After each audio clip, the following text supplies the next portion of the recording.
Well, seems like it's working. We'll still have to tweak some little details on the tech as per usual. Just get this rid of it. Let me know if anybody can hear me. Ooh, excuse me.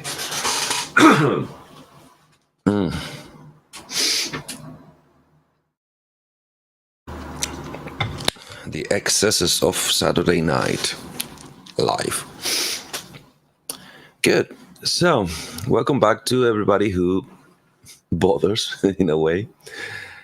Today is going to be a little different, and hopefully it's going to be way shorter because I don't have much to put out.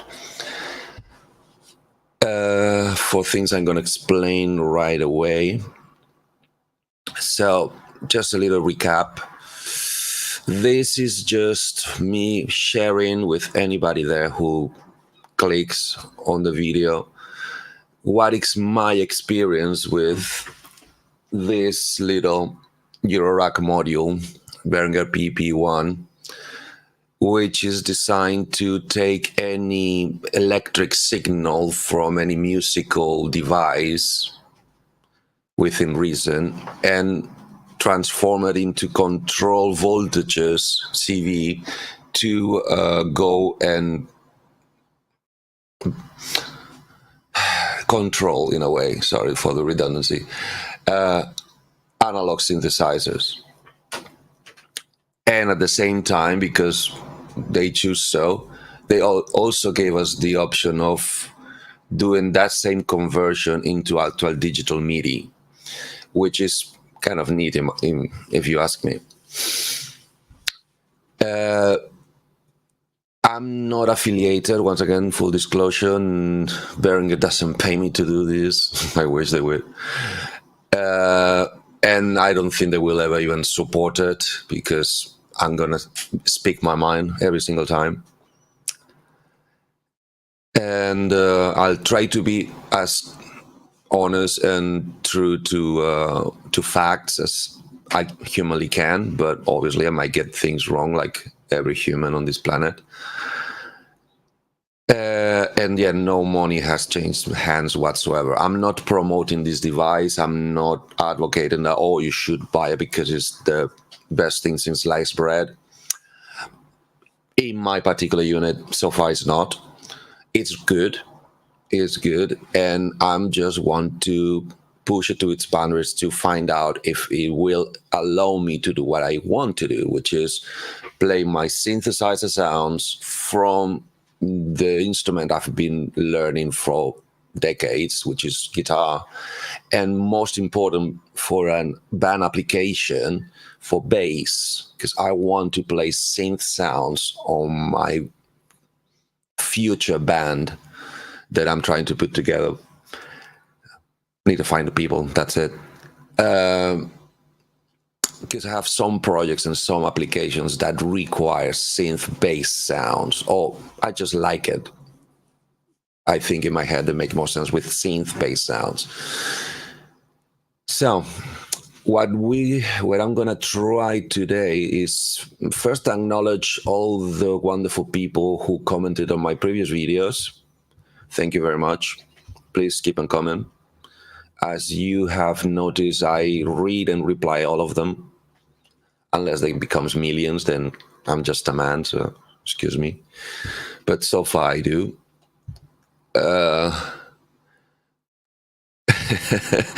We have one first viewer. Hello, Cresshead. How you doing? A syntax. My guitar is an axe, so I do have a syntax. Gotcha there.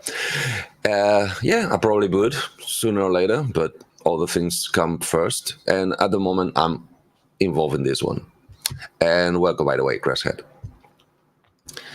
So today's, as I said, I like to reply to some of the messages, not all of them, because some of them are already replied or don't need replying, but some of them really put out thoughts that I think we should share. One of them, very enthusiastically, Sunday morning to me, pointed out that he also has a tuning discrepancy, an issue with the input of the guitar and the output of the CV. So it seems like it's gonna be a common problem with these units. I just blame it to probably Behringer didn't put enough time or time at all on the calibration. Another one.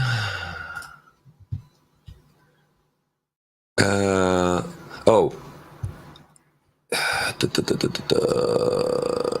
Okay. Well, one of the viewers very how to put it, very personally just stated, who cares about pitch? Let's just do weird wacky stuff without it, plug things into things. Yes, we will do all that. We will plug things into things, even things that are not really meant to be plugged there, and see what comes out. That's one of the targets of this video series, this vlog, because it's nothing but a vlog, and it's mostly for my own sake, for having a history of facts, actual things happening with the unit.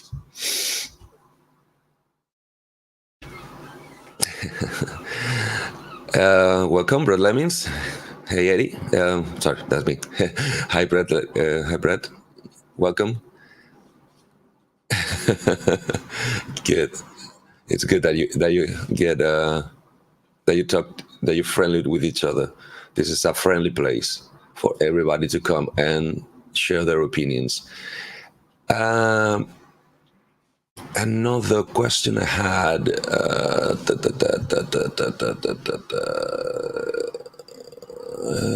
I'm trying to see this. Obviously, there's things I should not share. Not that I'm private, because if you go to the comments of the videos, you can read everything. But there's another user who got another one, and apparently his is properly calibrated. So 2 badly calibrated out of 3, it doesn't make any facts. It's not words, it's hard.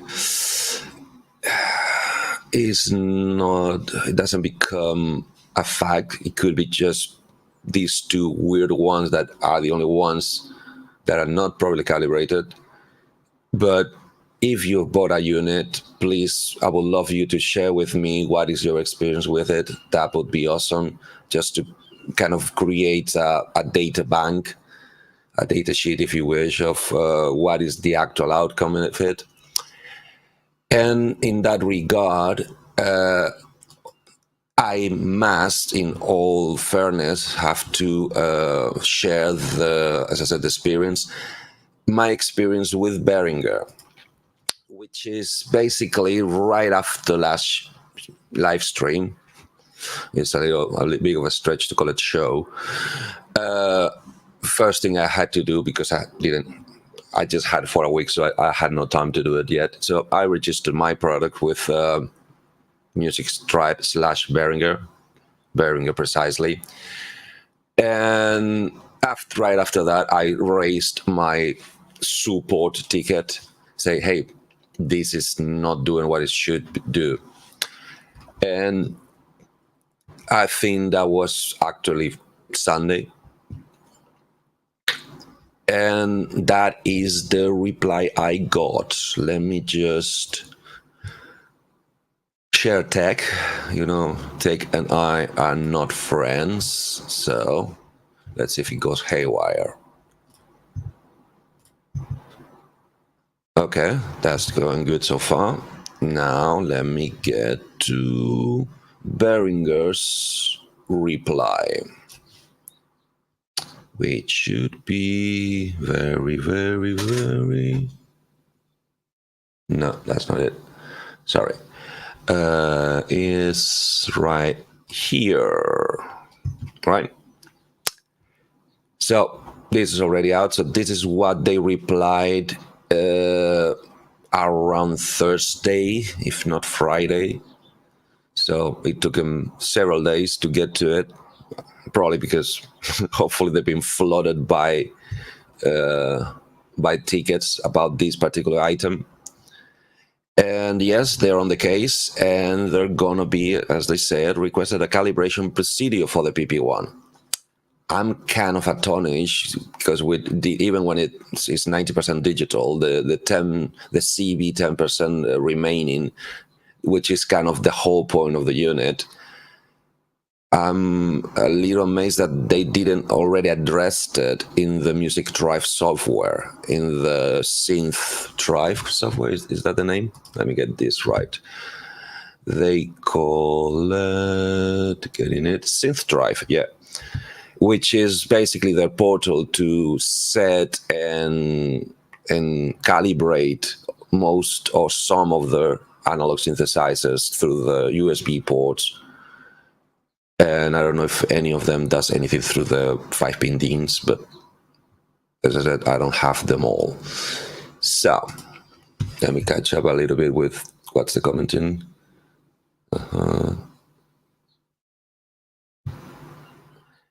Okay, I think I can do that.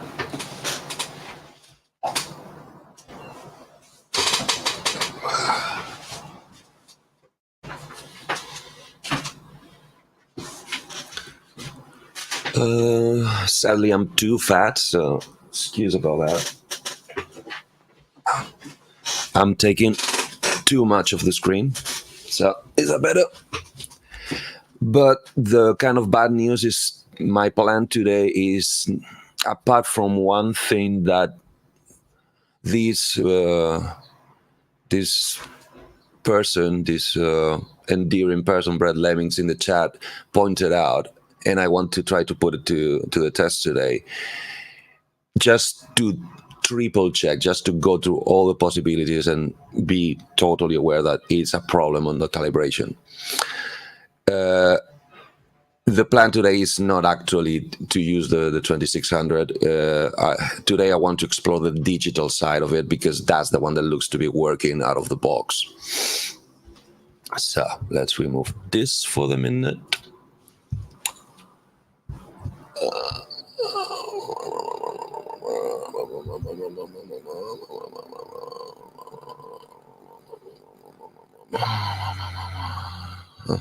Okay.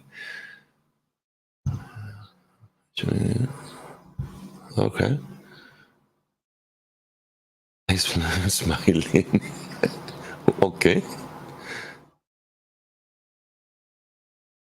So that we can see how you connect things. Yeah, as I said, Brett, apart from your idea, which I can do right away, I don't think we're going to be using the 26. It's basically because that's my case and that's where my power supply is. So I need it for the PP1. Otherwise, it wouldn't even be on camera. And if you don't mind, somebody new. Hello, David Pazzini. The node using Adore, it is correct. So it says, if you detect the node using Adore, it is correct. If I play a C with my guitar, the DAW detects the correct note. The CV is out of calibration. Yep, that's what it seems to be the case. And it's sorry, going back to the subject, that I don't understand why they didn't foresee this either in the app or in the booklet, the manual for it.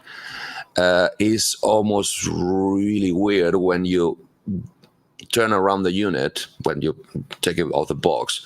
On the back, one of the few things that pops up, because it's bigger and bright blue, are 2 trim pots, which, asking some of my beloved friends that all of them knew way more than I do about synths and analog synths, apparently those trim pots are there specifically to do that job, to give a precise tracking from the pitch detection to the correct CV scaled volts per octave, which has never been stated if it's volt per octave or hertz per octave, but I just assume it's volts per octave. Manual doesn't say anything, at least not on the English version, on the English part I read. If it's in the Chinese, I'm sorry, I'm out of luck. Sorry, let me get back. Oh, okay, now let's put this. Can I do this? Yay, it works. I'm also learning how to use StreamYard. As I said, I don't know if it's meant to be volts or hertz. It would be a good miss from Behringer's parts if they go hertz, because yes, there are many analog synths that do hertz per octave, but I think proportionally they're the minority. So it would be a kind of weird. Although we know that Behringer does weird on a daily basis.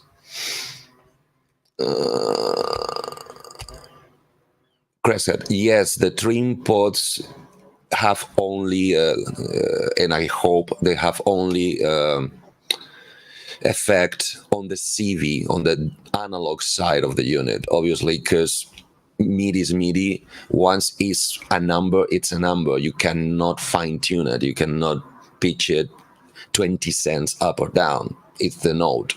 That's one of the advantages of MIDI, and that's why probably the first MIDI input device was a keyboard, because it's either this note or this note. There's nothing in between, or should not be nothing in between. But exactly, the CV is the part that is gonna be able to trigger our synths. So that's what it really, at least in my case, what it really matters.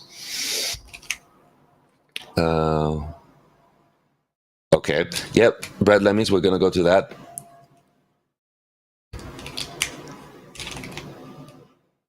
Good. So what Brad Lemmings, can I share this on screen? Let me see if the free version of StreamYard. No, I don't want to do that. Oh, I hope you don't mind, Brad. I'm gonna try and show your comment. Yes, this software is amazing. It works. That's what I'm gonna try, just for cheats and giggles, and because I told you I would. So what you're saying is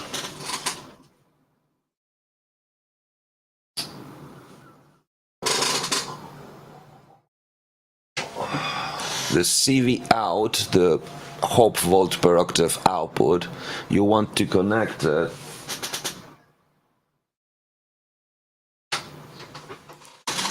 in the keyboard in of the 2600, right? And let me hide it. Okay, and then I have to do pauses. I can just. David, I'm not sure. I know the stream ports and a switch. The writing, one says CV offset and the other one says CV gain. I'm not sure what they actually do, and I'm not sure how to actually use them. That's the reply I'm expecting and I'm waiting from Behringer. What would be the whole process? Because to me, they put the hardware there, because even if it's just at factory, they must do that, because we know that analog components drift and move and warm up and cool down. So that needs to be tweaked at least once in a lifetime. So they put the hardware in. The fact that there's no reference in the manual, and there's no, like the 2600 has, no procedure in the Synth Drive app to do it, to me is like they just forgot about it. They were so rushed on putting it out that they forgot about it. It's like, oh, damn it, but they're gonna need to calibrate it. Or they just assume that the calibration for factory would be perfect, which in my case is not. Far from that. Good. Brett Lemmings approves. So, sadly, now I need to do all the boring part. Now I need to plug everything back again and do the guitar shit, which is tuning. Funny, huh?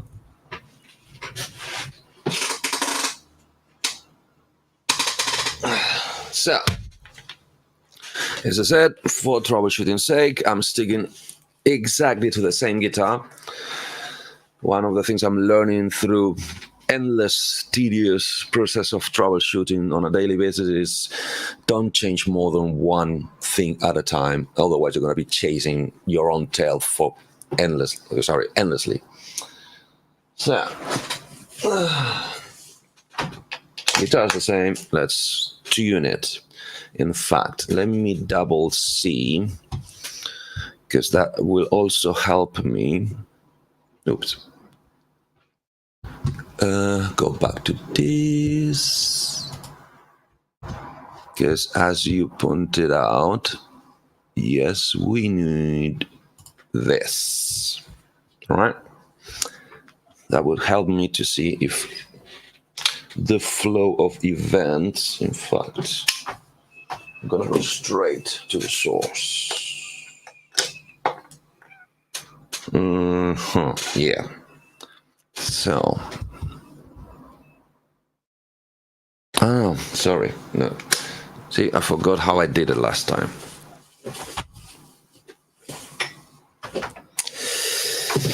So,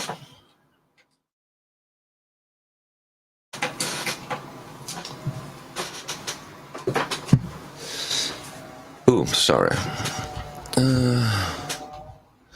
Once again, too much stuff in my head, and it's not really powerful. So, I'm using the drive-through from the unit, which is basically a hard wire, like in solder point-to-point connection from the Combi XLR to I assume still high impedance, or at least not too low impedance output, so you can still get your guitar out, for instance, to an amplifier, distortion unit, modeling, anything you can process your guitar signal properly with, while the unit is getting all the rest of the synthy related stuff at the same time, which is very neat, because it helps to this process we're doing right here, and it gives you the option to still have your guitar sound if you want to layer on top of the other things you're doing.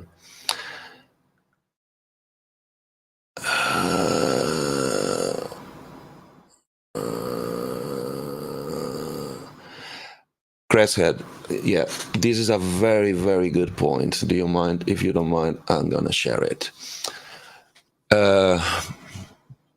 Knowing Behringer and knowing that their target customer, like me, is people who know very little or nothing about synthesizers, even less analog synthesizers, because most of us, and I include myself because my synth period started 5 years ago, right? Most of us were dropped in the digital time of synthesizers. This throwback, this going back to the roots, in a way of speaking, to understanding CB, understanding how the hardware originally worked, and why that, and how all that translated into the digital world, which is exactly the knowledge I'm trying to acquire for a very, well, it's a long story, for understanding why, oh, excuse me, it's bothering me. Let's get it. Not blinking, sorry. Which is understanding what all the terminology in the new digital ultra complex synthesizer means, and where does it come from, and why are still using names or nomenclature that is 70 years old. Is because it's the whole tradition, so they don't left out all the people that got on it back then and are still at it. If they suddenly start calling, I don't know, oscillators, buzzers, everybody's gonna go like, what, when, what? No, why? No, it doesn't buzz. Not a sign doesn't buzz. You see what I mean? So my point is that it was for factory calibration. The fact that they put a switch, something that you can actuate with your hand, makes me doubt, because that to me is more of a final user type of approach. So I might be just totally wrong, and they targeted, but this is going to go to a whole community of people who know tons of things about analog synthesizers, and they know all about calibration, drifting, pitch drifting, tuning, and all that shit. So let's find out to see what do they come up with, because I think it's going to be just another email with I don't know, 10-point procedure with 10 steps. Do this many times until you get this result full on. But what I would love to, and let's release this, what I would love to is for them to set up a calibration tab in the Synth Drive computer software, the same one they did with the 2600. I understand that 2600 is way more complex, so that's probably why they did it, to make the whole procedure more faster or easier or less tedious than having to go one by one per oscillator per wave, or just per oscillator doing the same procedure. So they build up a computerized calibration.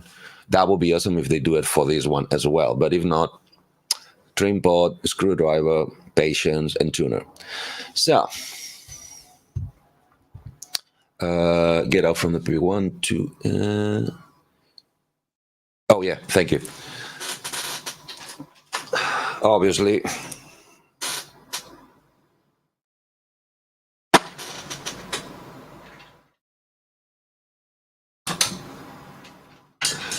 Thanks, boy, for reminding me. So we need this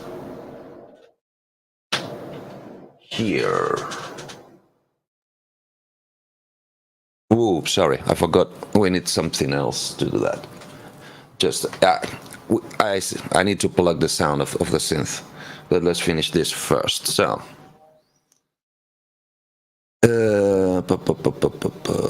So should be this and should be this.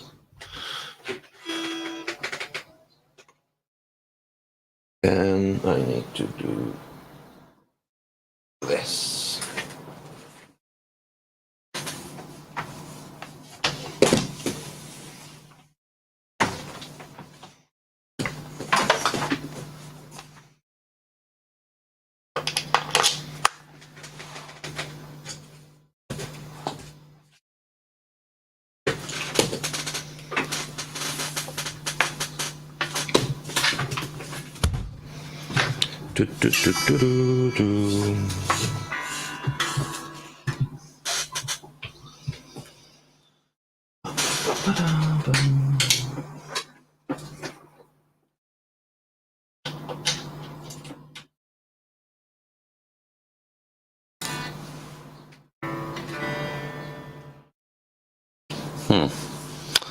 And here we go with the troubleshooting.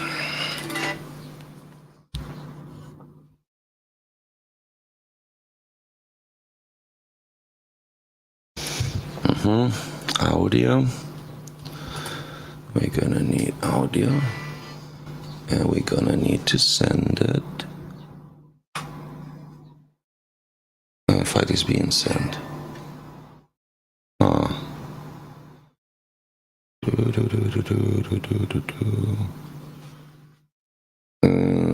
Do I want to just for some giggles? Okay. So why is this not working?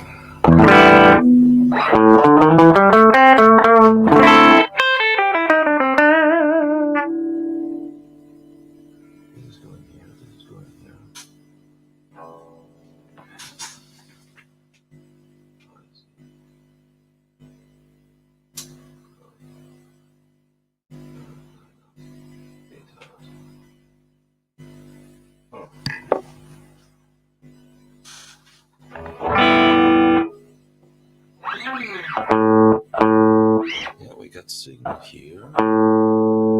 Got signal here. Well, let me hear it as well.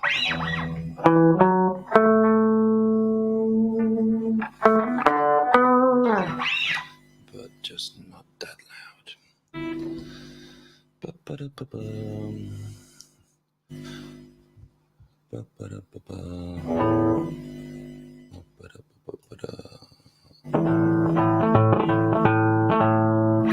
Just so I'm aware of it.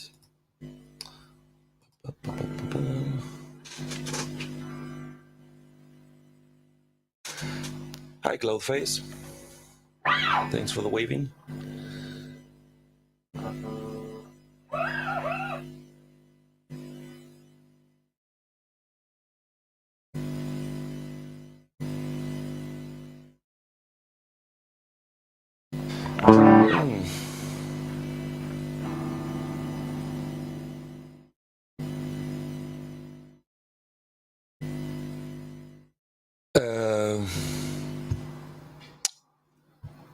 Once again, you keep doing very good points, Grasshead.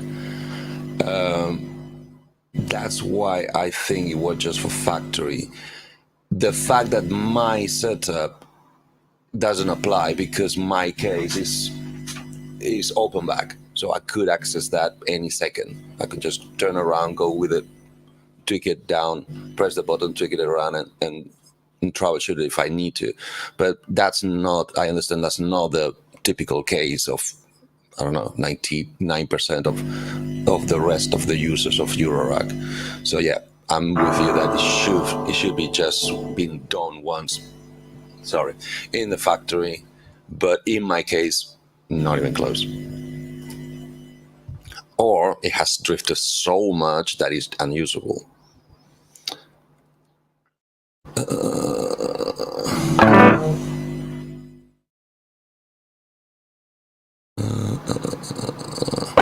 So increase.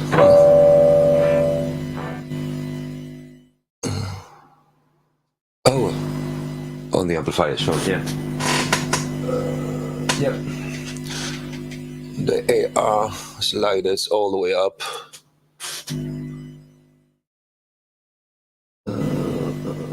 But we need sound. I'm kind of concerned. Why is this not?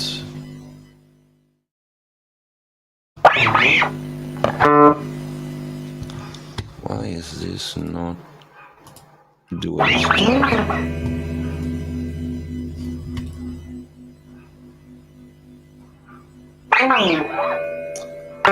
It's pretty dead. Could be this. It is. So let's tune quickly.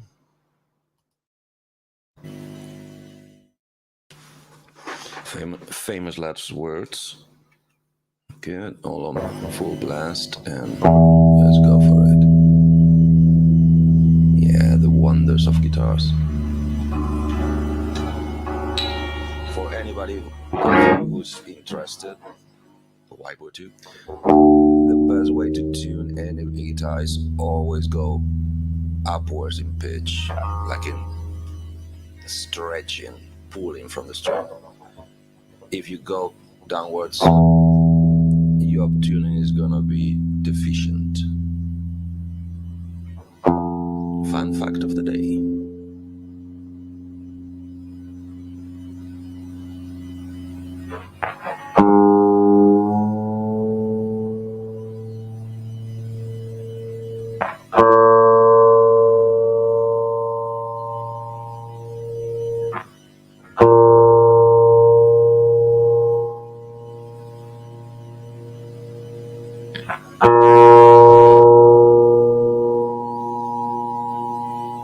And this is the part of the live stream that makes you all feel glad you don't play guitar. Just kidding.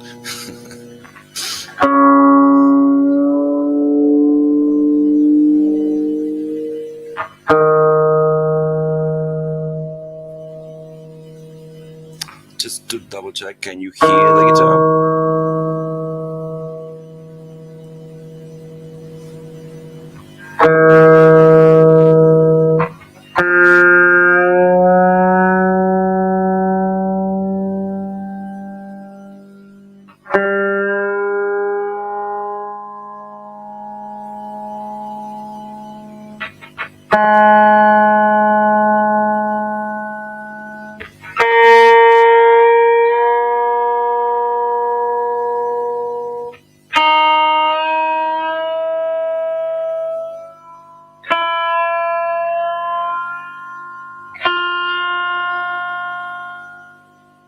And yes, I'm tuning on standard guitar tuning on concert pitch, standard concert pitch, for many reasons, but mostly because since guitar is a piece of wood and wood has physical conditions, this guitar is set to that tuning. Failing that would come with tails.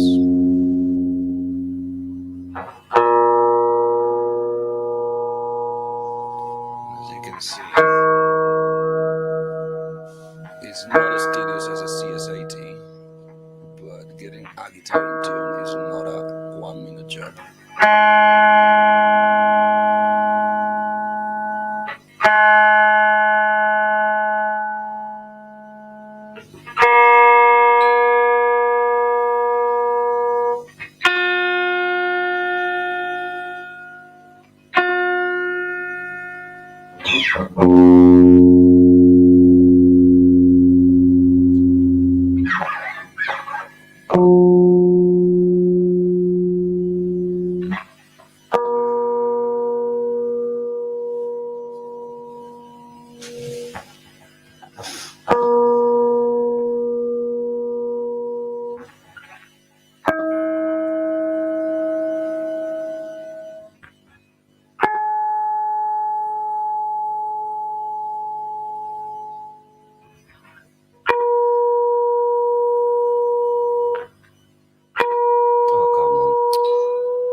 I forgot how to tune my guitar.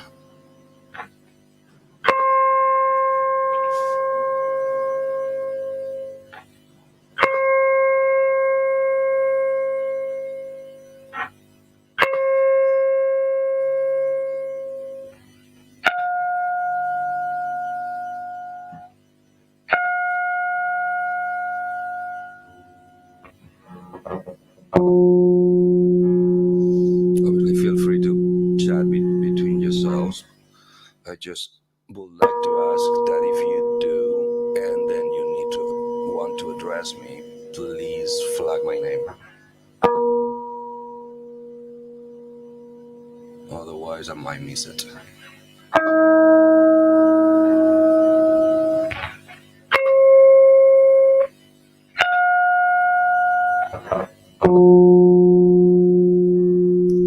Another fun fact, guitar in general, or any fretted instrument, it spends most of its time out of tune, even when it's perfectly tuned up, because there's slight discrepancies. The frets should not be straight, that's one of the facts. The string gauge, bridge distance, action, etc., etc. And that's one of the reasons it sounds so big and fat whenever you have two guitar players at the same time, because they basically is the same thing you do with your oscillators. You don't put them bang on the same precise, accurate tuning. You slightly detune in some sense off each other. That makes them fat. Well, that happens naturally with two guitar players. They're never gonna be bang on in tune.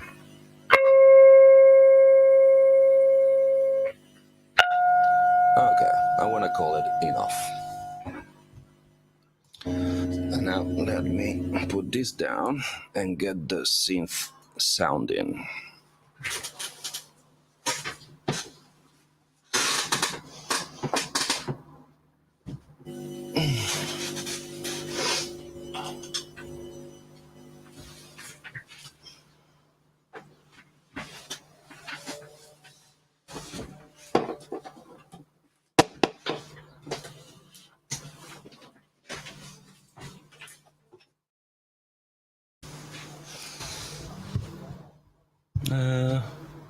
This might be.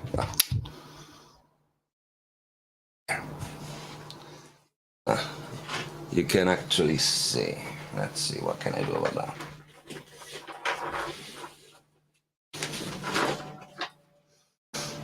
I moved all the I/O from the 26 to the side panel. When I got my audio.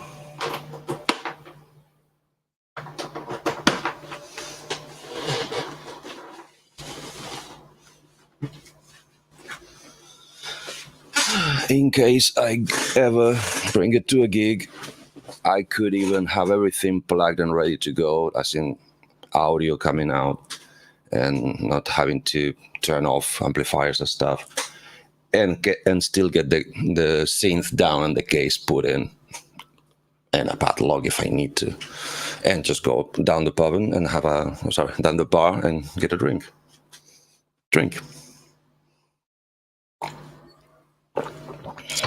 I learned that the hard way from years of gigging playing guitar with pedal boards.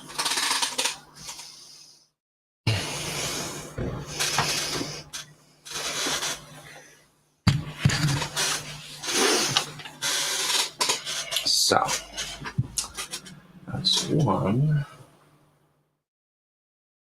Which is this, which is open. Let's get everything else out. Okay.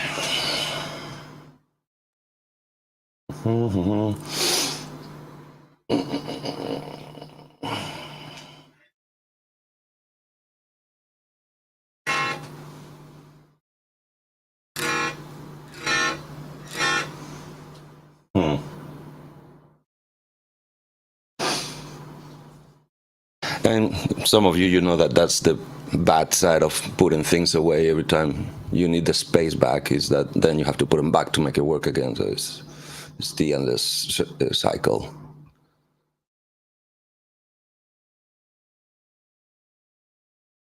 Guitar, quite good. First, what I'm gonna do is remove some decibels by doing this.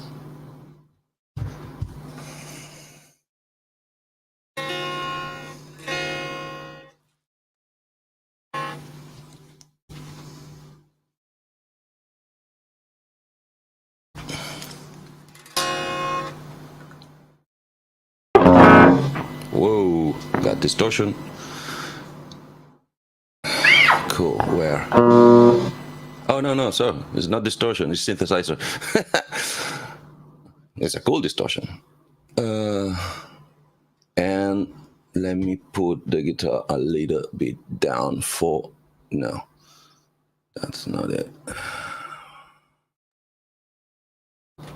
For you. Ooh, wait. Okay, let's put it down. Yeah, let's put it down anyway.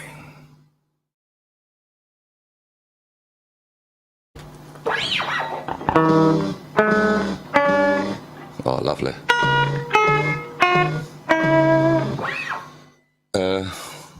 What about now? It's still too loud?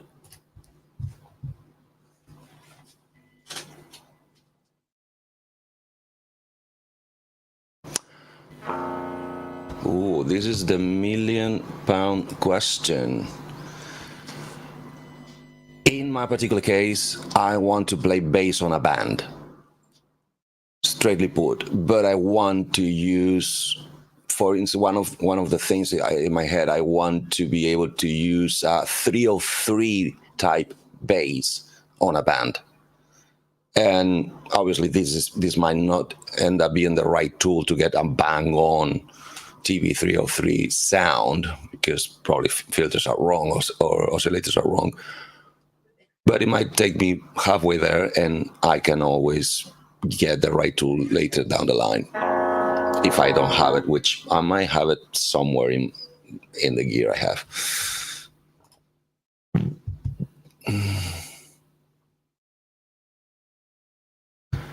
Sound good. Okay.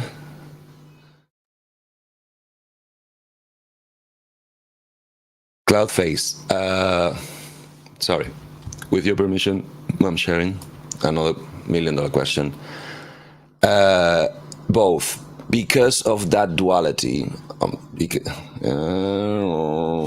there. So I assume they had to put a USB anyway for firmware updates. They had to, because as I've been told, this is basically a little microprocessor. Raspberry Pi, I don't know, one of those. And thinking market-wise, as in a manufacturer, my thought is, well, since we have to put one, why not allow it to also put the MIDI that is already converting also out? And that's probably why they went from USB-B. Since it's converting to MIDI at the same time, because it's probably the same chip, they give you the MIDI out on the 5-pin for all us old-timers who are still clinging on the 5-pin DIN technology. So that was actually the goal of today. I want to see how good and what things can I do in the DAW.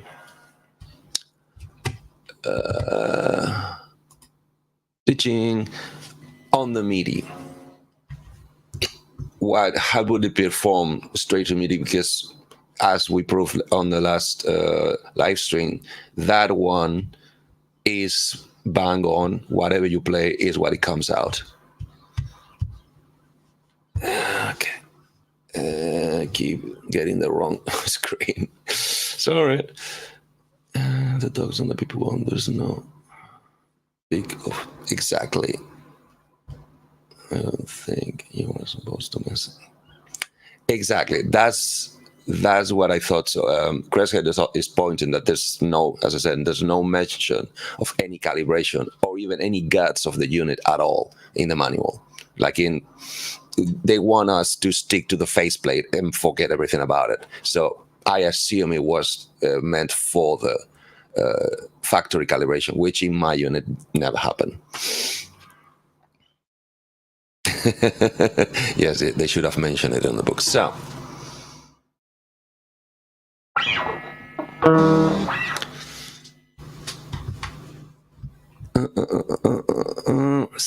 this should be. Sorry, this should be the audio coming from the barb. I write it B apostrophe ARP, but still the barb is the Behringer ARP. I think it's fair, since they're copying. They better have something to namely distinguishing. So let me check. I'm not saying too much signal out, because now I think I'm duplicating sources.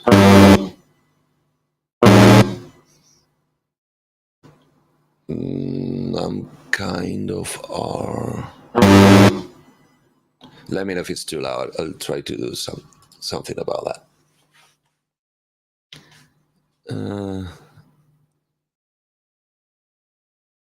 Oh yeah. Listen.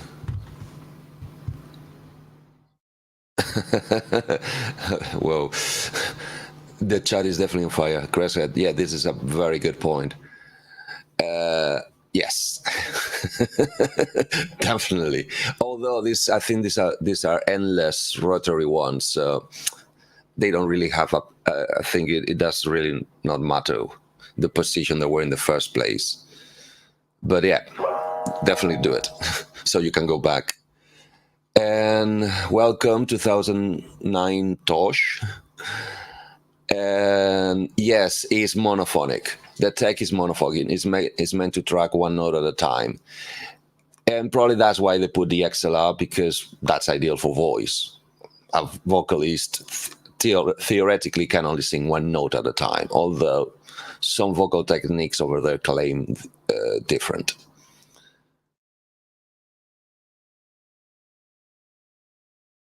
Oh my god, look at this. Hey guys, look at this. They're unbelievable.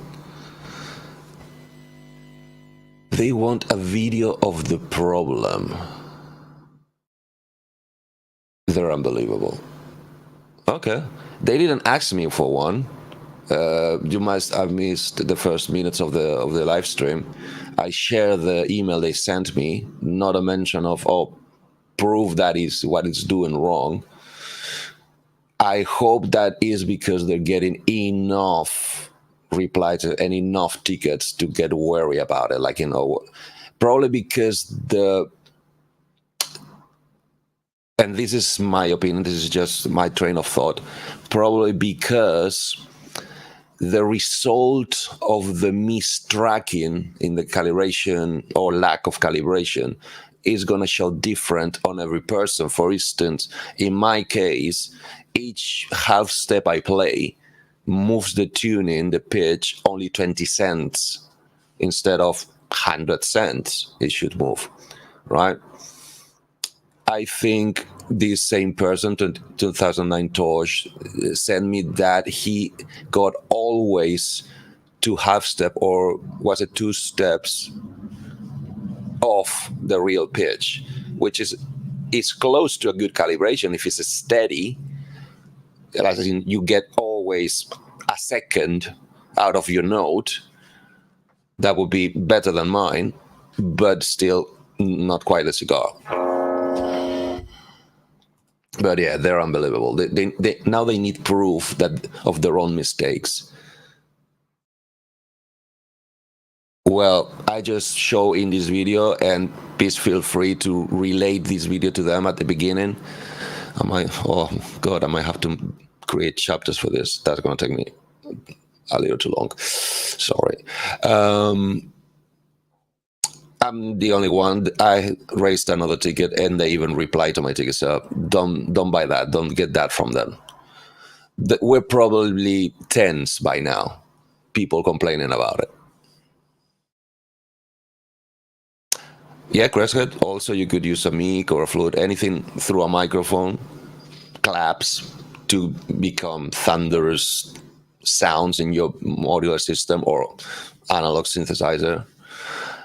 That's the whole point, is create another interaction system that would comply with a ton of gear that we already have, that we don't have to buy special sensors for it.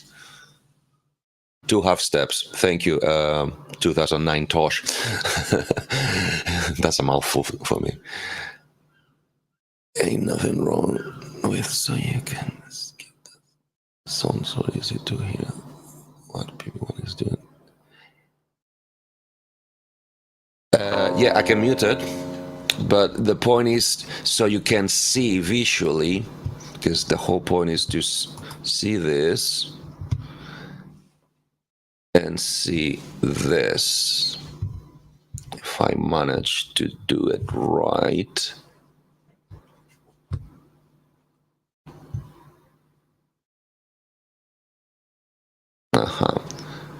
So for that, I think I did it last week. Come on, it's not that hard. To show both there, because it's not only important to see that it does not track, but it by how much. That's why we learned last time that it's basically it's moving chromatically, but instead of moving 100 cents per note, is moving 20 cents per note. That's why what you get is not actually a scale, a conventional Western civilization scale, but is kind of a pitch drift.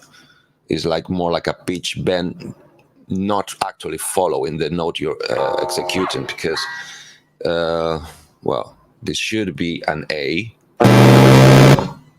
That's a lot of sound. Is that too loud?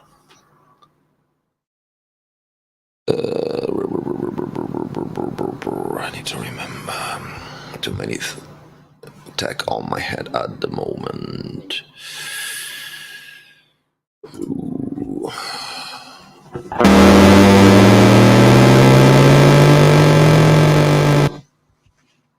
Oh, this is... Yeah, I think it's gonna be this, the one I'm gonna put down. Oh, not this one, this one.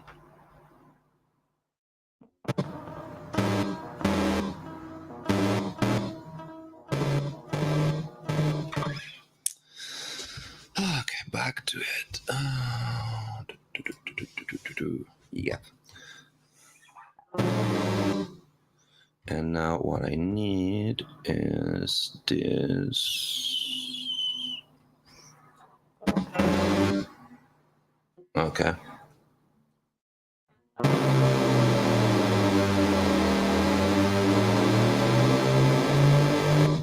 Whoa.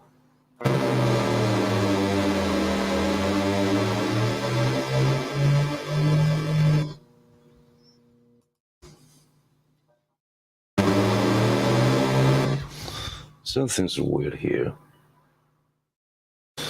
I like weird, but I like to know why.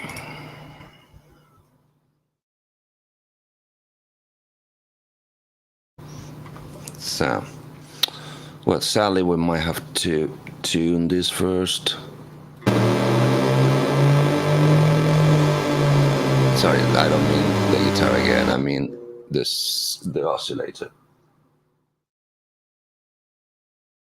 Yeah.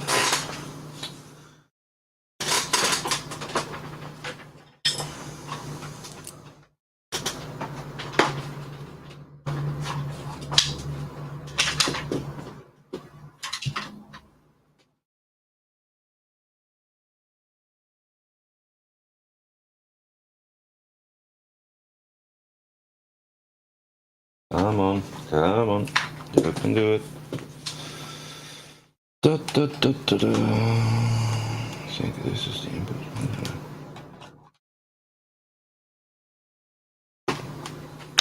It's because this way is faster. I'm just two.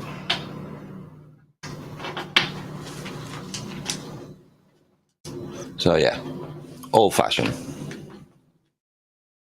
If I give it an A,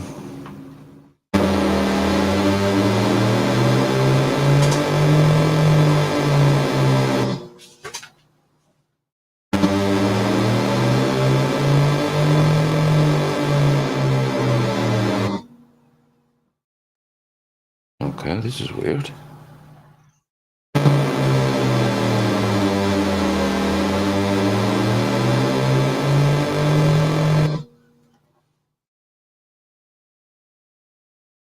Huh.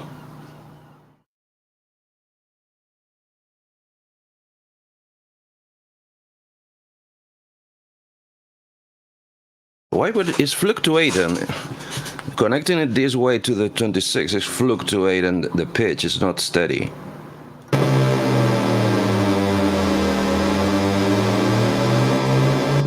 It's like it's being modulated.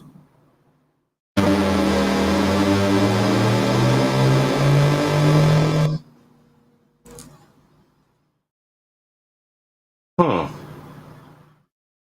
Any clue?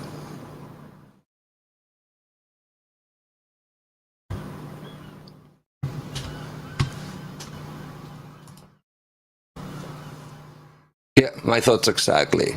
It's like the pitch is not steady. Sorry.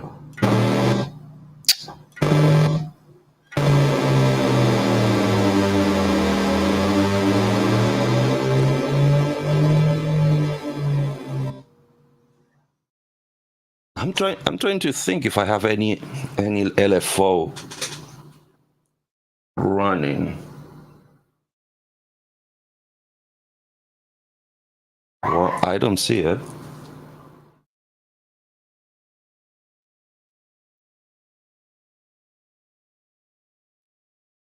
I think we're gonna have to leave this thing for another time. I have to spend some time on it to see why it's doing this.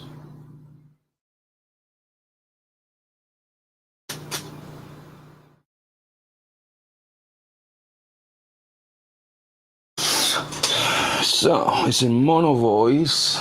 Repeat is on keyboard. and trigger mode is in single. So that part should not make a difference.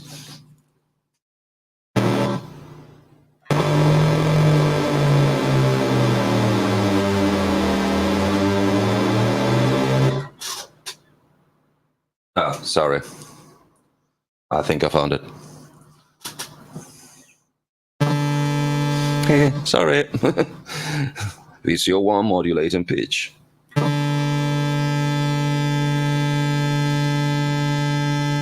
Oh, great. How can it be so far off?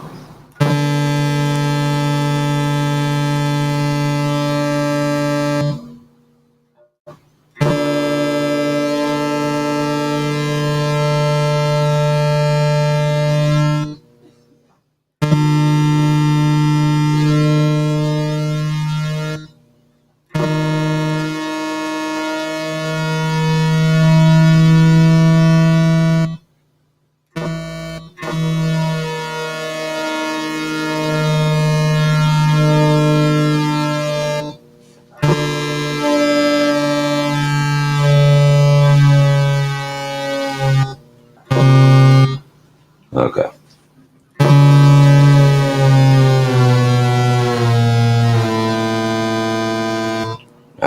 Now we're getting there.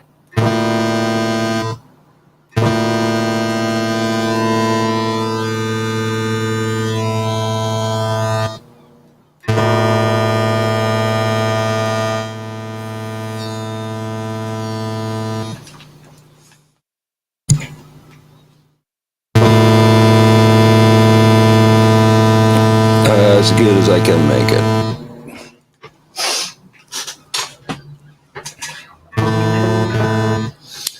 So, back to the proof in the pudding.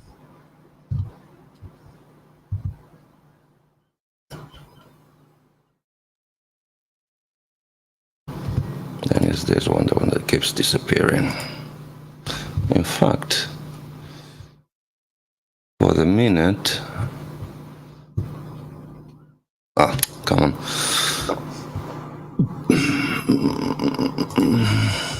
I think I turned it off, yeah. Now, if I do this, it should not disappear. So, the guitar is giving an A,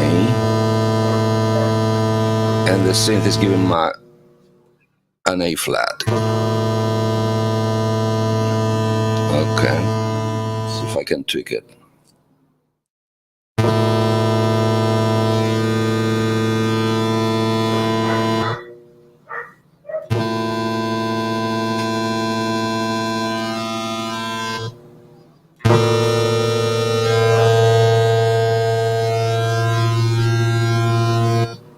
Wait, I think something is wrong here.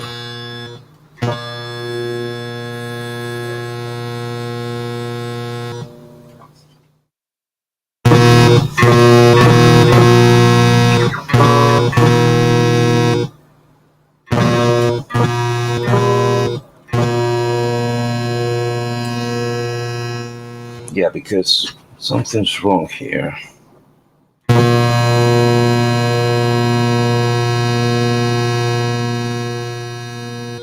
Because this one now is saying that is a second.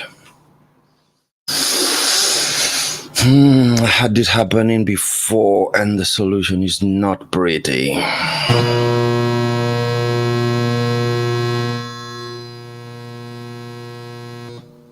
Okay, now let's go back. I trust this one better, so let's go back to this one.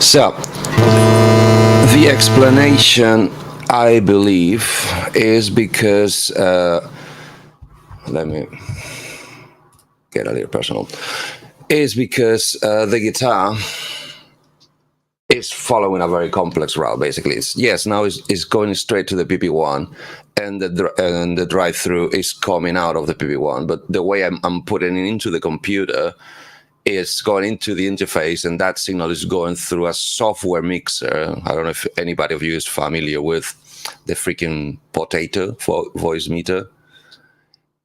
And I think that half-step discrepancy on the pitch is created by that software. The solution is to reboot the audio engine, the driver, on that software. Problem is every time I do that, I lose all my hardware control, and it's gonna pop basically. Okay, let me catch up.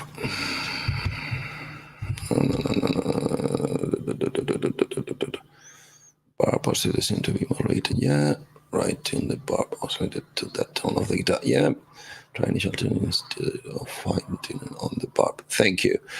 I think we're kind of there. So to see the drift, I think is gonna be good enough. Just bear in mind that nowadays, right now, right now, there's a half-step discrepancy created, I believe, by my software. It's not the hardware doing it. So whenever I press an A,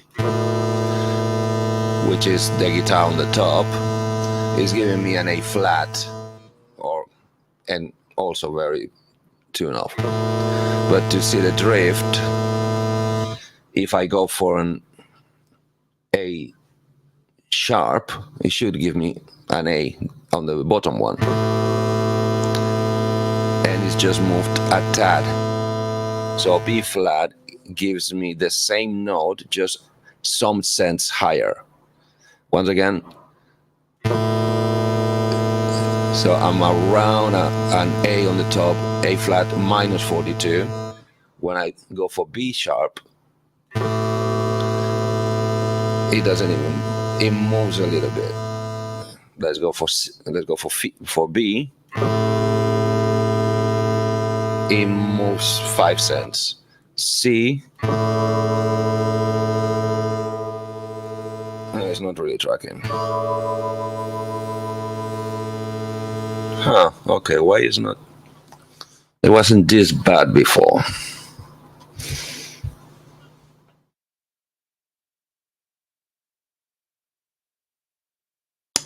What do you mean tune the barb then?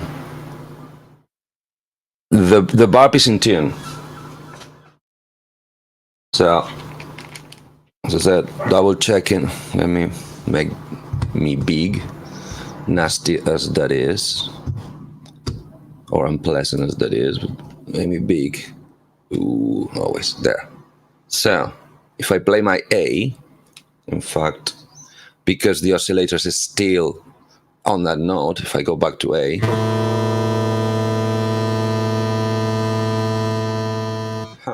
give me a second.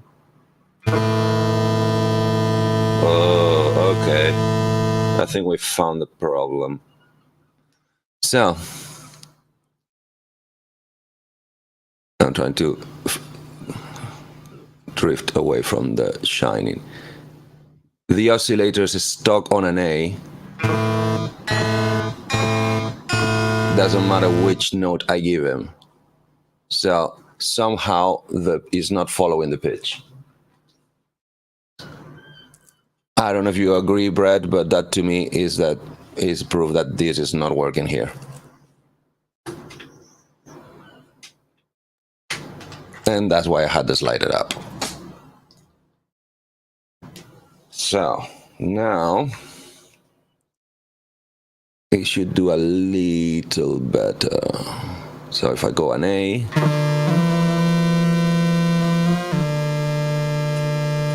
that's the thing, trying to track the pitch.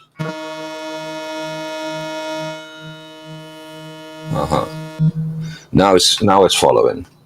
So let's go back to tune the oscillator. So give him an A. Whoop.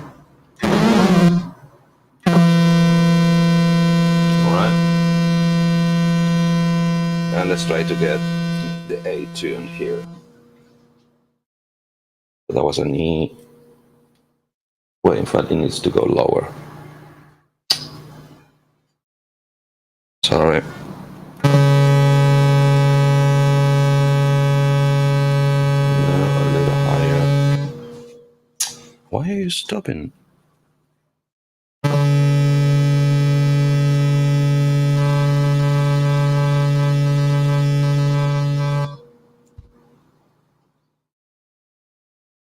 Why is going for a D?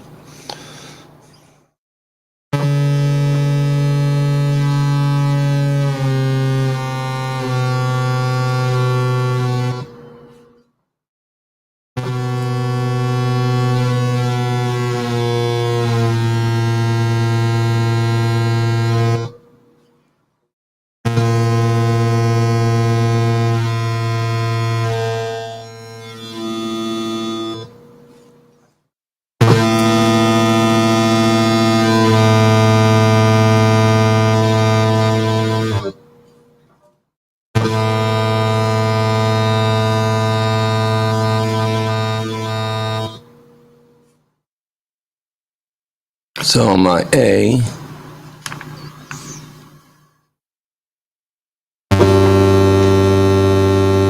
is going after here. Lovely.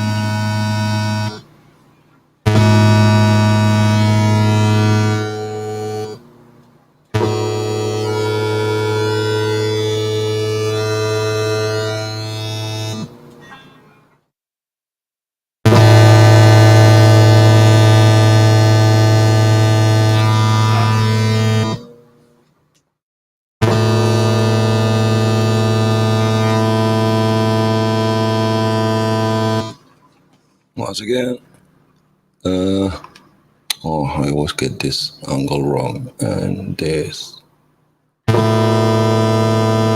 is bang on. If we go back to the digital measurement,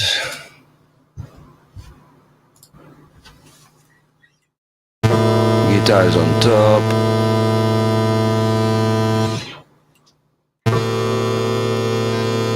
And now it's moving, now it's following. But you see, I'm moving half steps, and what I'm getting is cents up. See, it's just going higher in the A flat.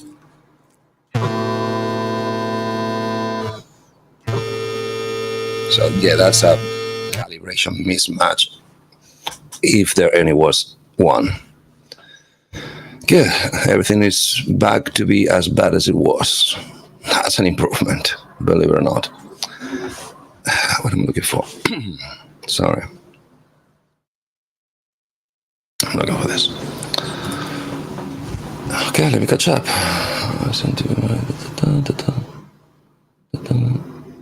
Strange indeed. Yeah, but once again, that's the whole point of this series. We stated that it's doing that. Why we assume it's calibration. I'm just giving Behringer a chance to come with a solution that would fit me and everybody else buying the thing. And if they don't give me something, a solution I can apply to myself, I'll just go for what I've been told, or I can learn somewhere else about calibrating an oscillator, because that's all it is. We're having to calibrate to tell, oh, this is an A, let's call it 440, you need to play an A 440, and if I play an A880, you need to play an A880 instead of I don't know, C sharp, which is kind of what is happening. So let's go back to try and do MIDI, because that one works. So the same way. So first thing, I'm gonna mute the guitar, I think. So, well, it's already not going there, it's just going here. So this is not the guitar. That's the synth coming. As I said, we're not getting into this, so I'm gonna mute this one. Oh, sorry, in fact, it is mute. I am hearing it. You shouldn't be hearing it, but I am hearing it. Oh wait, am I right? Oh God, too much tech. Yeah, you shouldn't be hearing the synth now. Good. So let's back to MIDI. And yes, you're seeing what I want you to see here. To see. Sorry about that. And if I do this, we should be the MIDI coming in. Yep, that's the MIDI.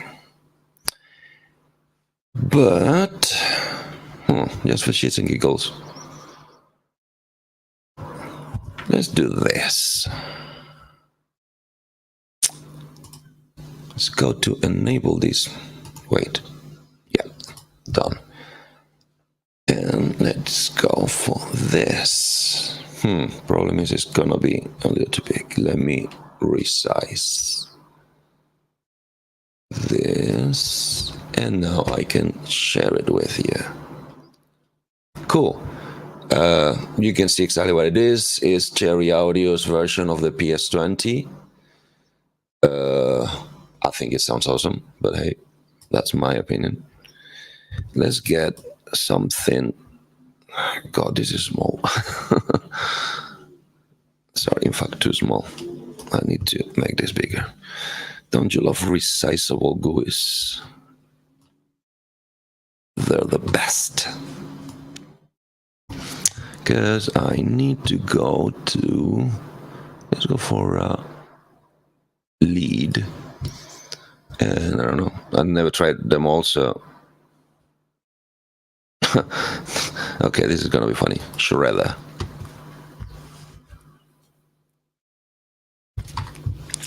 Okay, so we've done this. Because your screen real estate is very precious. So let's see if this can control properly, can control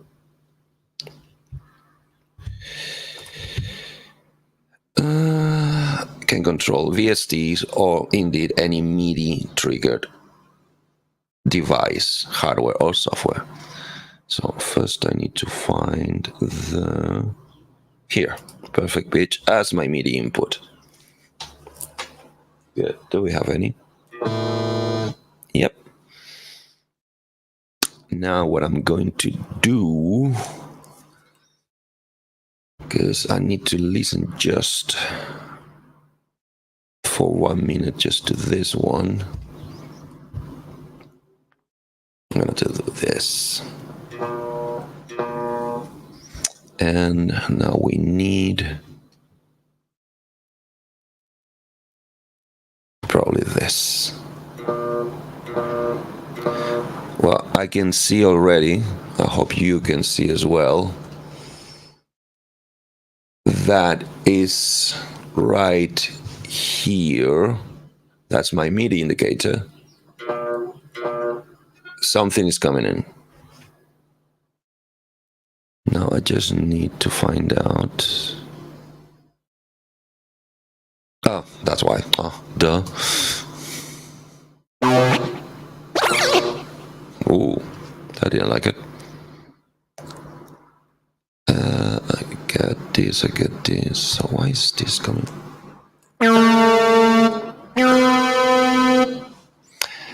I don't know if you can hear the guitar, the original note. I can. If you want me to, I'll try to repatch that so you can as well. But you should be able to hear the synth.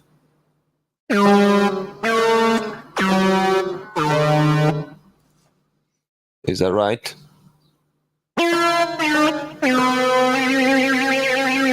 I love it. It tracks bending like a champion.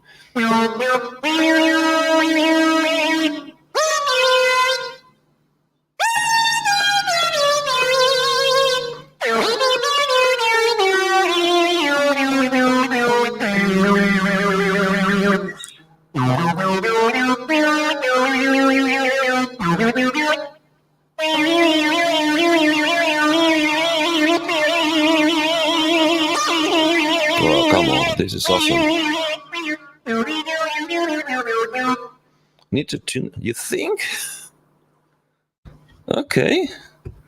This is a totally... sorry, let me just share this. Don't misunderstand me. I'm not making fun of you. This is a total alien concept to me. It's a software synth. Do you actually think that it needs tuning? Do you think that's the problem? Is the software synth?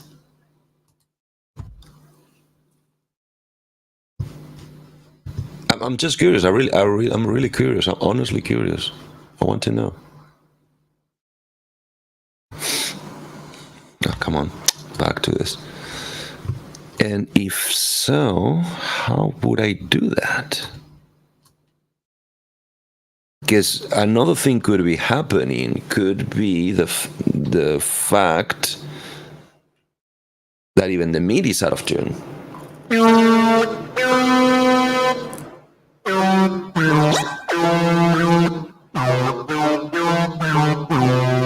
In fact, let me try this.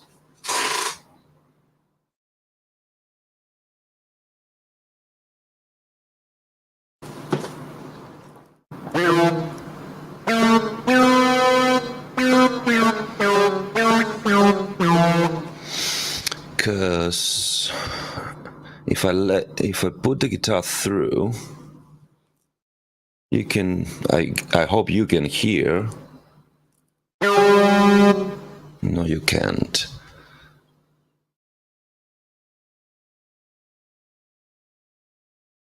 Wait, what?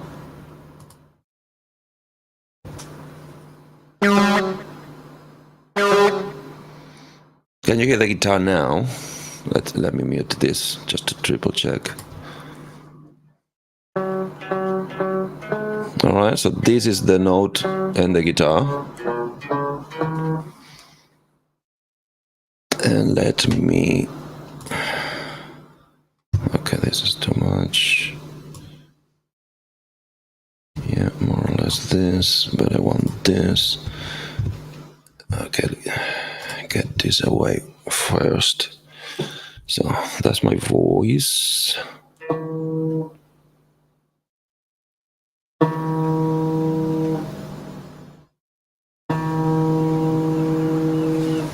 So I want to get the synth. Okay.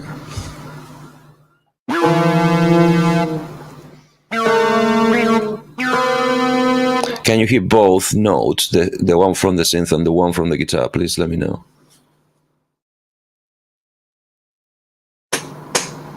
Good. So, one note.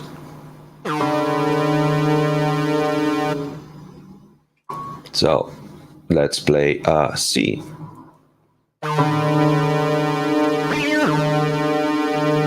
Well, that's from the PP1 side. D. As I said, remember that guitar is never totally in pitch, and the PP1 does quantization. It tries to round up to the next MIDI note.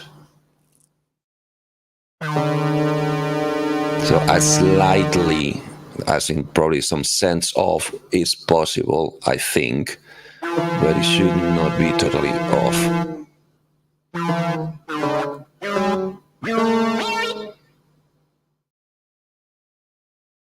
tune the synth. Once again, how do I tune a soft synth? Remember, you're not hearing the barp anymore. You're hearing the PS20, the software. So let me get to it.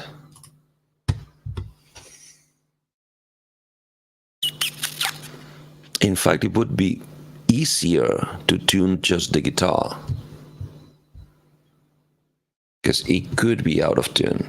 And case in point, okay, let's put this out.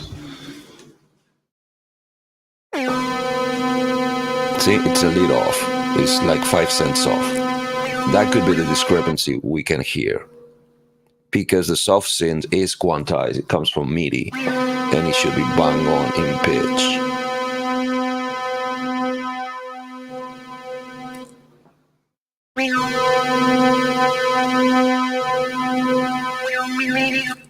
See, all that weirdness on the pitch is the PP1 trying to quantize.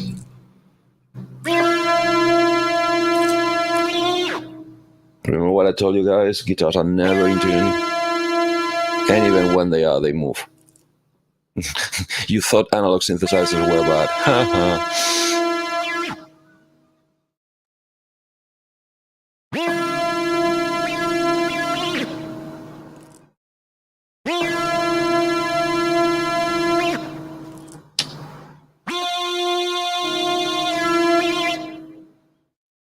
It's trying it, because it's not bang on the pitch. It's trying to decide which note to play, which is an inherent problem of every guitar to synth device ever. Guitar is never in pitch, and the synth wants to know exactly what to play. If the information is dubious, it doesn't know what to do. Worst case scenario, like my GR55, it will stop playing the note, basically. Okay.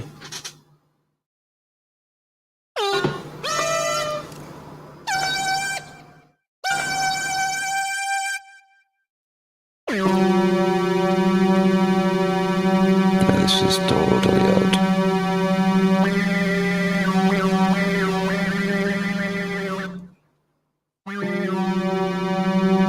Okay.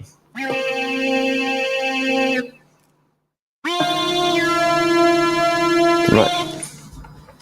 Let's call it tuned. Oh,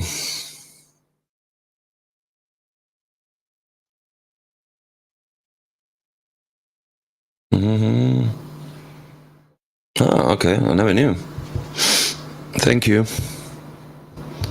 I thought it was. Yeah, I thought it was more like for create. Yeah, I can see. Sorry. Yeah, you're totally right. You should have pitch control on the soft synth if you want to create multi-oscillator things that are not bang on. But now it should be better. Huh.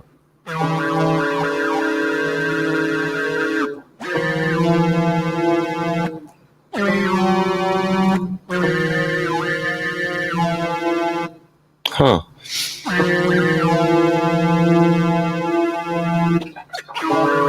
Yeah, I think it needs a little less gain. I'm already using the most powerful pickup in this guitar, so that's another thing I found about the PP1. It's a little short on gain for the guitar. That's why the wobbliness. Let me try another preset, something a little more flat. Once again, I can see that. I can't read that.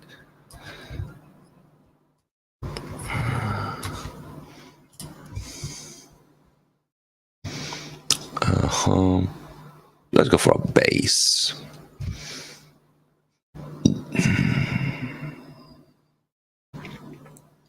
Classic synth. So I assume you see a PS20, an MS20 preset, or a mini Moog.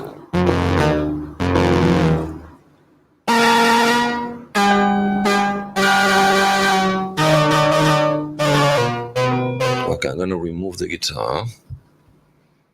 So back to small. Get that out. And remove the guitar.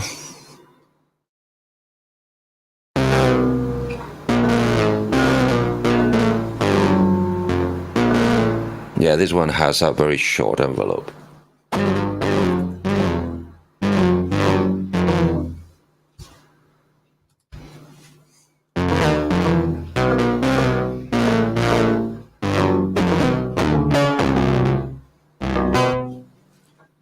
And it's detuned one octave.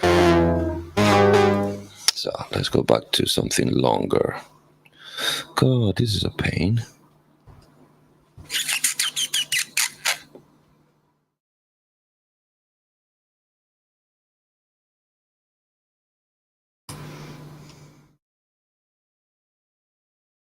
Where did I put my shredder? Maybe this one.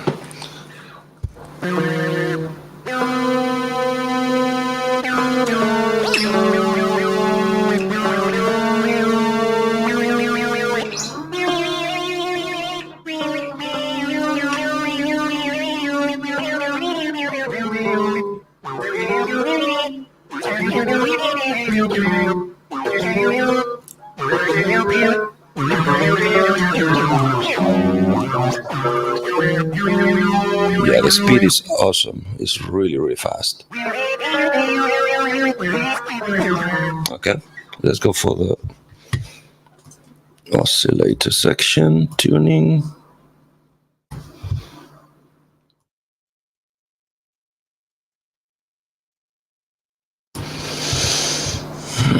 Okay, sorry.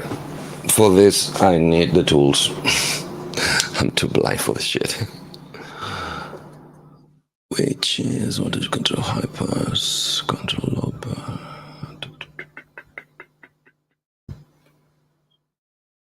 And F master, where's the pitch?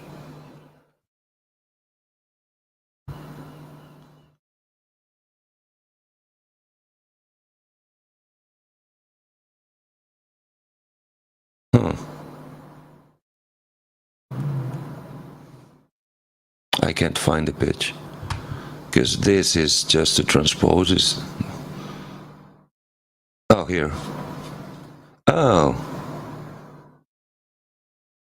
So it's +1. Well, +8 in fact. What if we go to 0? Can I?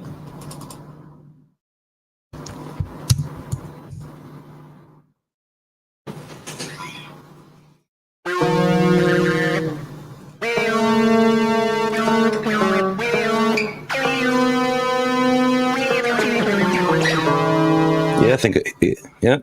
Thank you, Brett. Yay, you found it. Thank you.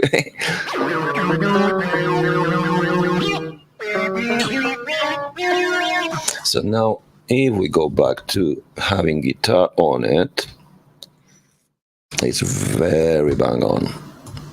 Very, very good.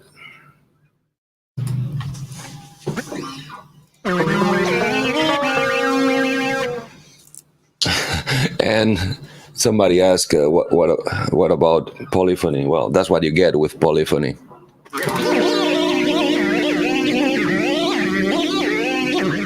Which I think is going to be so cool on a track.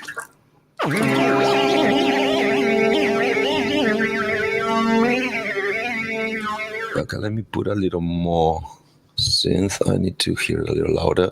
Let me know if it's too loud. I don't think we need this at the moment. Let's just stick to this. Give me a little more of this.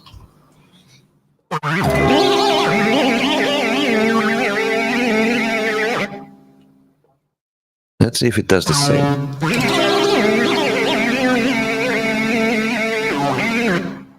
It's really similar. It's not identical.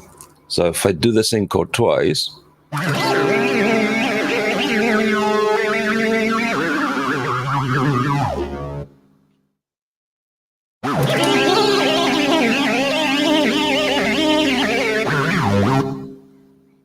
it has nuances, but it's kind of consistent.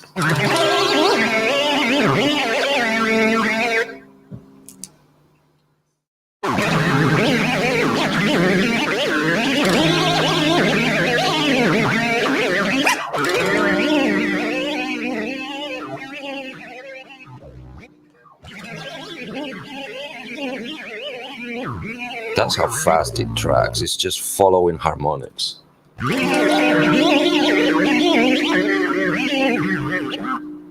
I think it's awesome. Okay.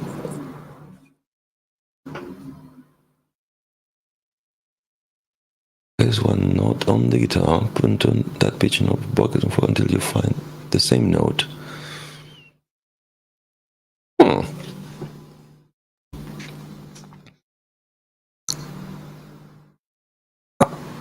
I don't think I understand what you mean, Brett. To me, it sounds as in tune as it should be. Well,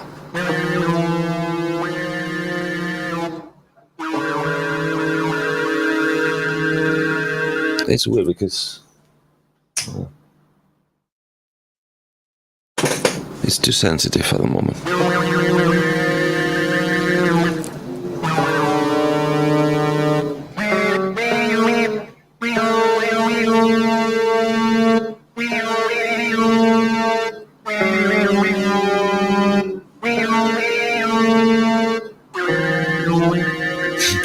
I have an accidental arpeggiator.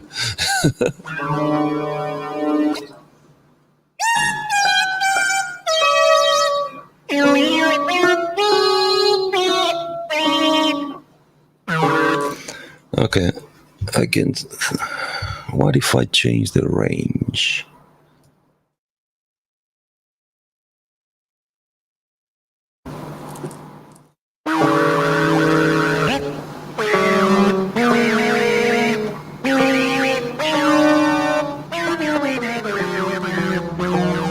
Yeah, let me take the guitar out so I can hear the synth clearly.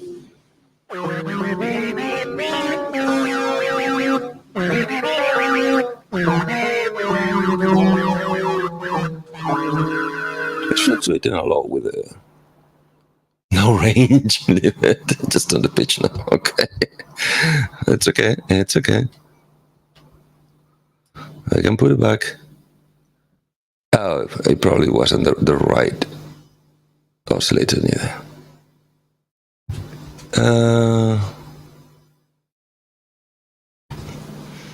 This is a little bit higher.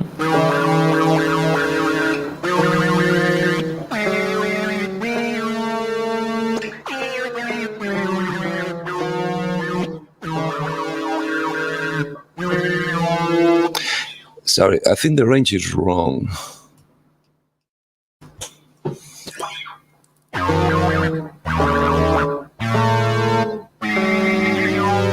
No, at least I put both. Oh no, it's not the same. Huh, they don't have the same notches. No, that's 30 feet, right? God, it's so small.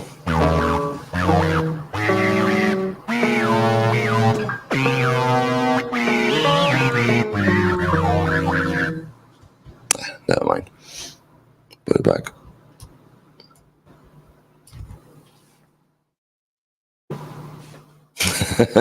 Okay, don't worry.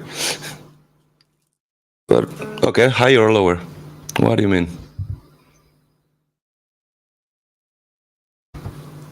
Because this is more than it was at the beginning, so...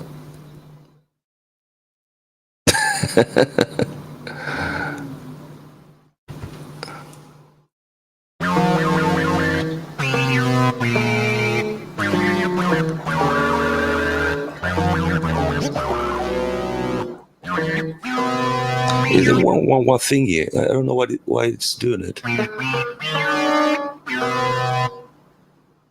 Yeah, I know.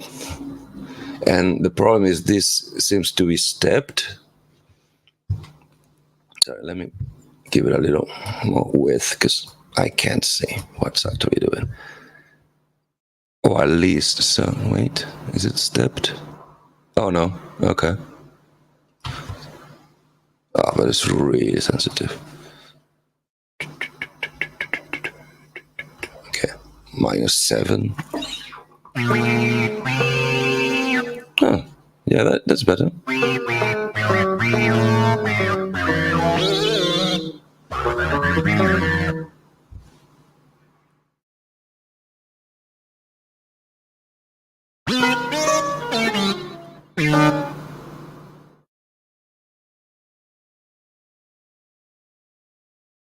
Oh,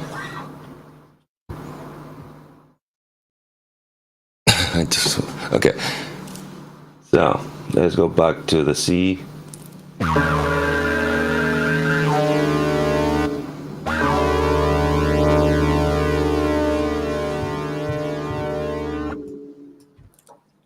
Oh, let's go back to the A. See if it lasts a little more.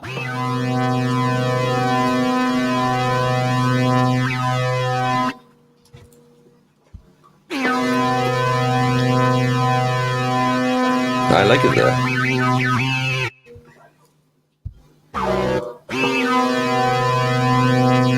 I think that is there. Yeah, I think it's there.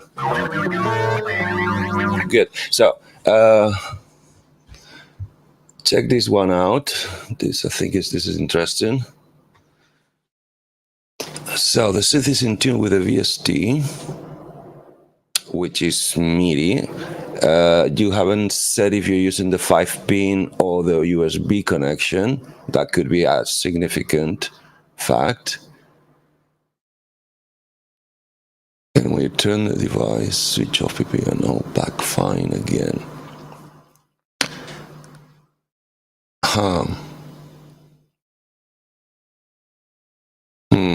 I'm gonna need more info than that. Because yes, of course, that's a fact. When the thing is doing its job, is doing it somehow wrong. But I would like to know how wrong and what type of signal are you measuring? Because the synth is in tune with VST. Switch goes out, switch off. Back fine again. First of all, what are you using to trigger the PP1? Are you also using a guitar?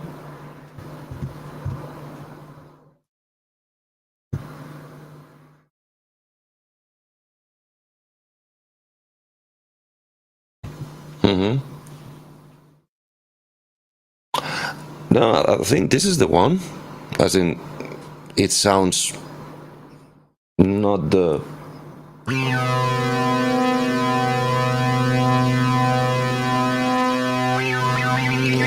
I don't know if it's the right octave. But to me, sounds totally in tune. Oh, that's interesting. Okay, you put it into messages so I cannot chat. So, 2008 Tosh is saying that he's using an electric ukulele. Huh. So you put in that. And going back to your previous messaging, because isn't this in tune?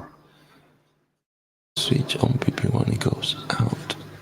So the VST synth goes out of tune when you turn on the PP1. Is that what you're saying? The VST. Well, it could be what we're just trying to.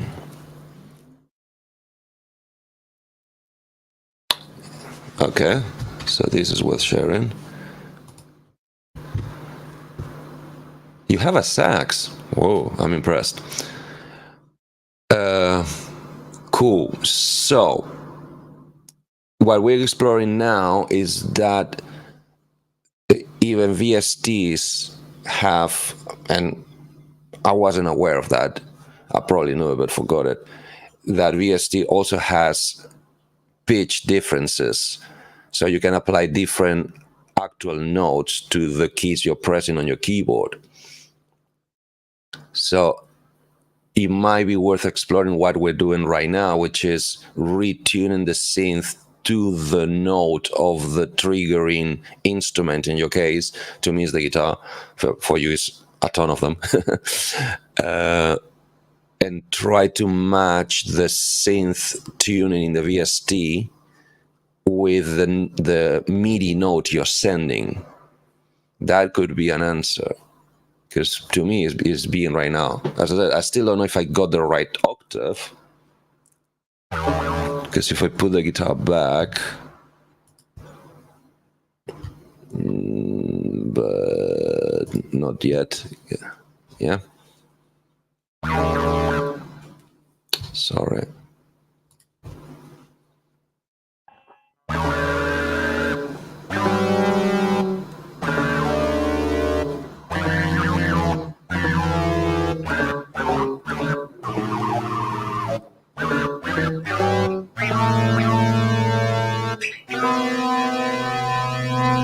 Right now it's very bang on, and it needs to be, I think the final tuning was like 2 cents lower. Right there. It's here. So there. It's 0.002 cents lower, and I think it's bang on the tuning.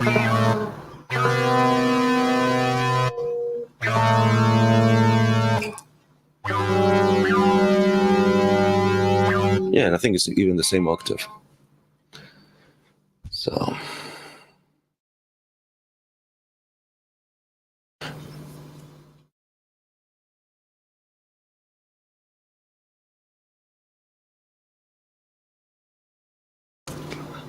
okay. Sorry, let me share this one and share the new one. Because this is also what we're talking about. So I assume what you mean by the modular is the CV out from the PP1 is going into your CV control for your oscillator.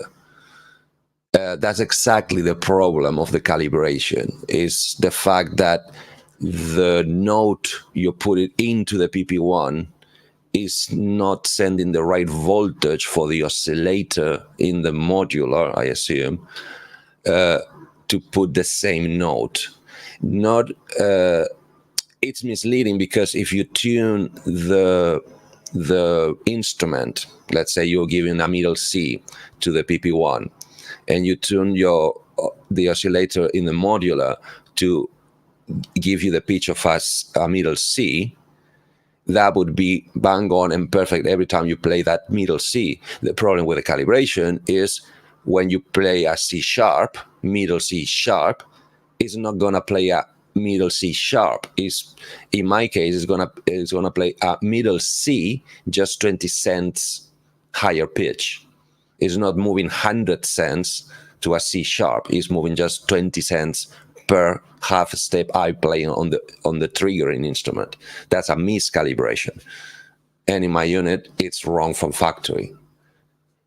But now what we're testing is how does it track and how does it behave through MIDI, like in taking the input of your instrument and sending digital MIDI, in this case to a VST synthesizer in a digital DAW. So it's all knots and zeros. And so far is bang on. The tracking is very good, kind of.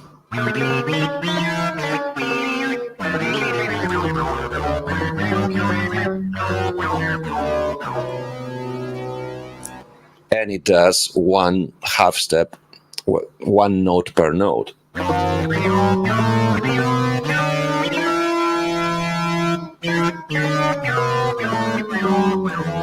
And it does it quite fast.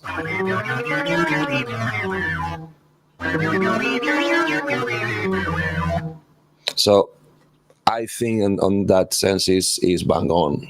It's really good. It's just the problem with the miscalibration. So lastly, the other thing I want to try, just for shits and giggles, is at the moment, if I come here, Let's get rid of this for a second. You can see here that my input MIDI port is what the unit exactly. Let me get my face out of the equation. Sorry, wrong screen. So it's what the class compliant USB MIDI is sending. But now I want to try the 5-pin, which I have connected on my UX256 port 4. Good. So I'm going to remove the guitar.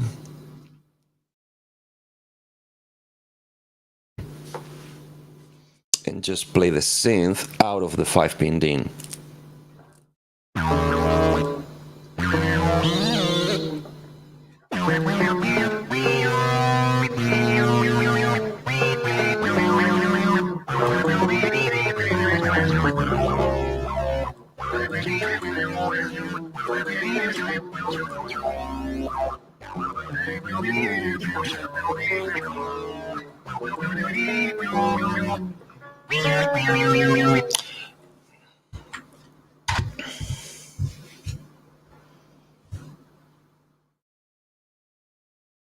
Yeah, Brad, let me do it in a second. So you want not the synth, you want the straight input from the drive-through, which is going to be this one. So I don't know what you want, but this is an A.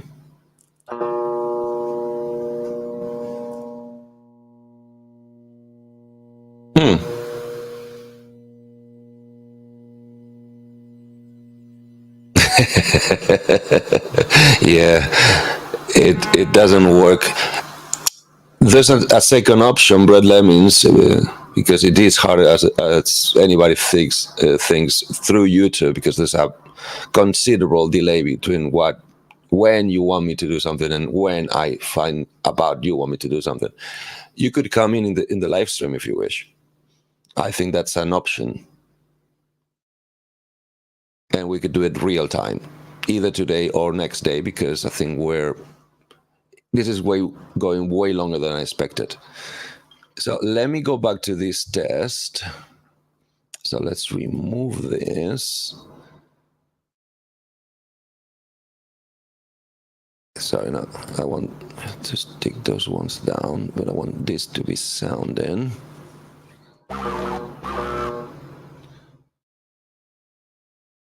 All right.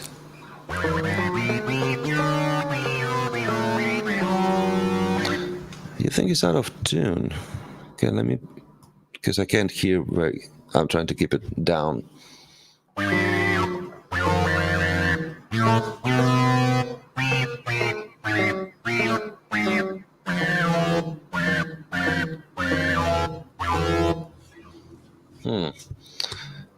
I need proof, so let me see if I can do this. Huh. I want to put a tuner. How do I do that?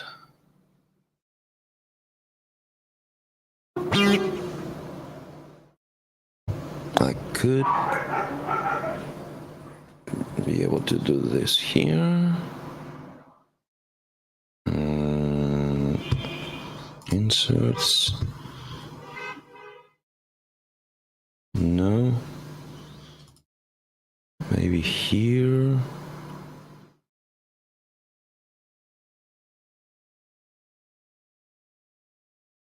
No.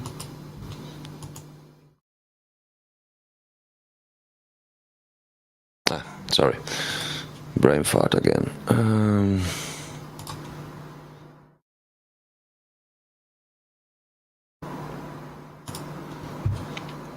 So this theoretically is the VST output. So if I give it a A, yeah, you're right. It's totally out.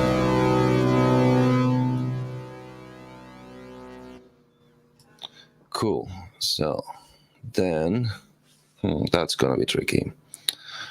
That's gonna be very tricky. So I need to get here and get my tuning.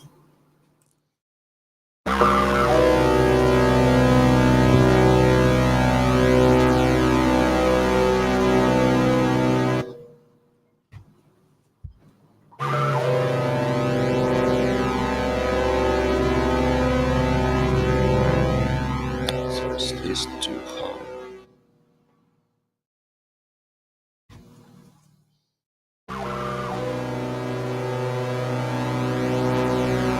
Hello. Why are you not reacting now?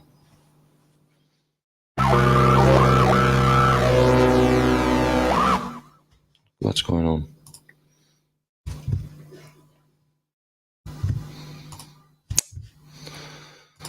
That's why I have two screens, because there's too much shit in the middle.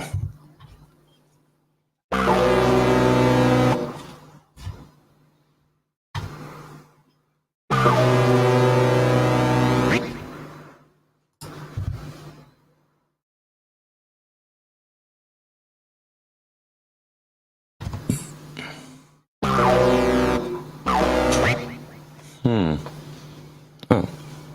What? What?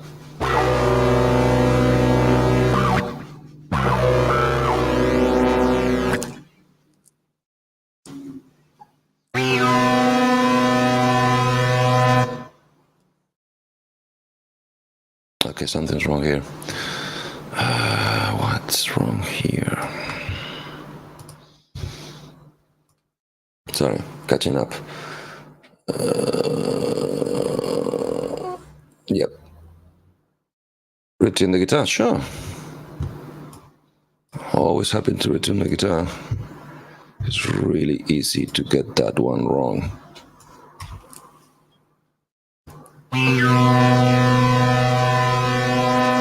Okay.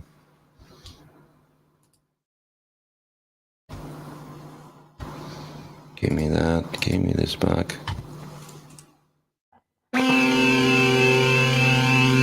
Yep, it's almost there. Yep, that's there. Well,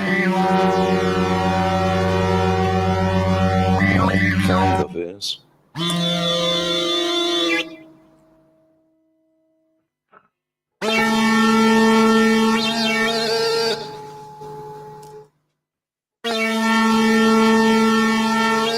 G is always the biggest pain.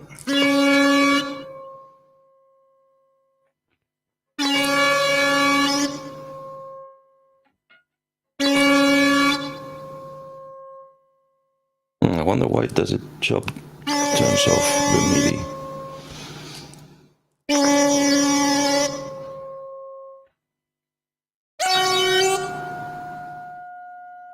Yeah, that's kind of it. Yeah, the guitar is good enough. Let's get this out. Now the question is why I am not getting. Sorry.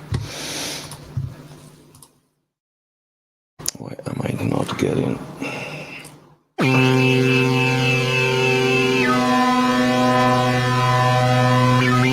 Why I'm not getting signal through the tuner? No cam, no mixer. Ah, okay. That's okay. As I said, I'm just throwing it out. That is an option. Sorry. Brett is trying to instruct me on the tuning on the PS20. Let's do that.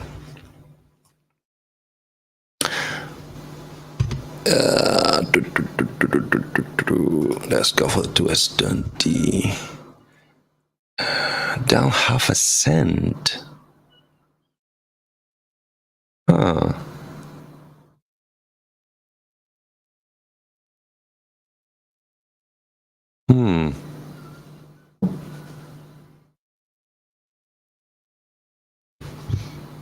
Do you think? You reckon?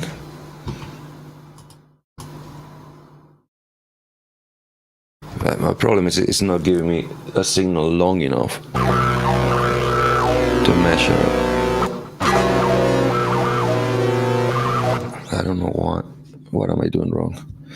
I don't know what am I doing wrong? Why this is not? Let me check my signal path.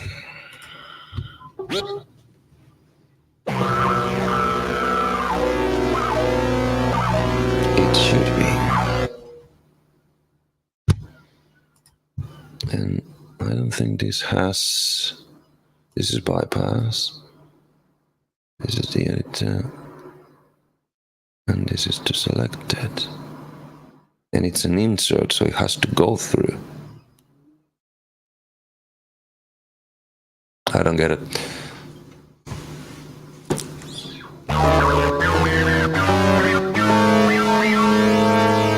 Sounds a little off to me. But what the heck do I know?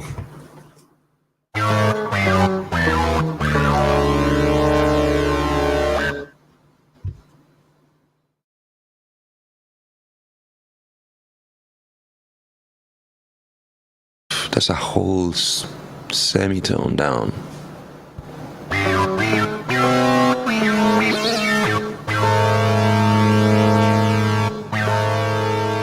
No, that to me is like two different notes. If I go to the one I liked, 0.2.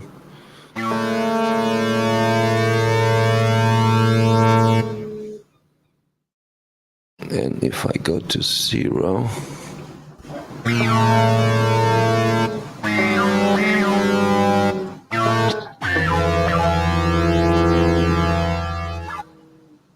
yeah, minus 0.2 was okay. What about plus 0.2? No, sounds doubled. 0.3. That's gonna be too much.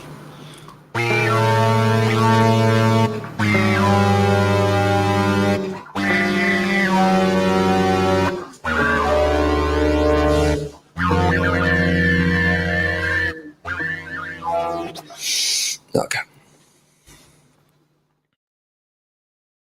I need to do more measurements because since I cannot measure what this the soft synth is actually putting out, which I don't understand why, because as you can see, the signal is going to the channel. It's not muted, it's not anything. Oh wait. What it is dark. Couldn't be this, can it?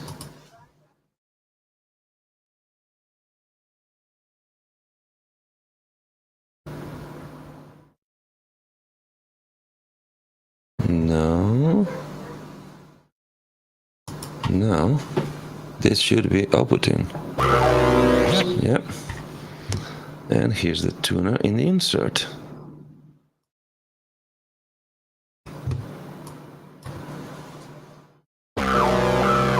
That is not moving.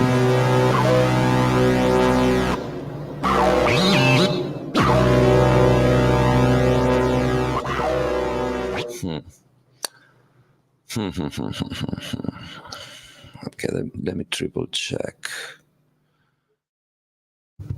this tuner. Sorry. It's not moving. Oh, that's why it's not moving.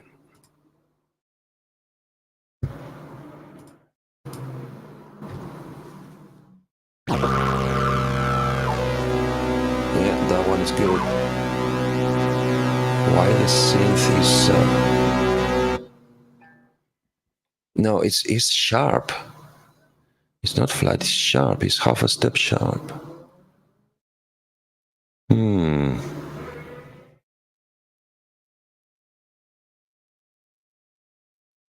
Okay. Let's try that again, shall we? So it's basically put it down. Now this is meant to be semitones. So theoretically here, but why is it at 38?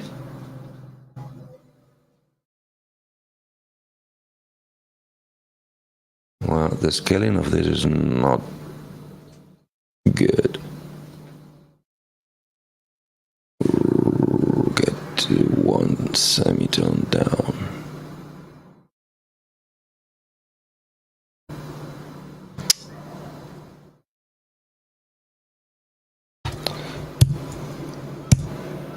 Ah, damn it.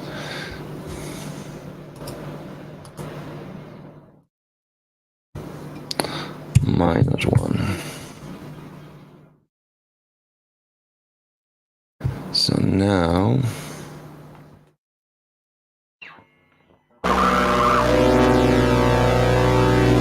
it's not reading.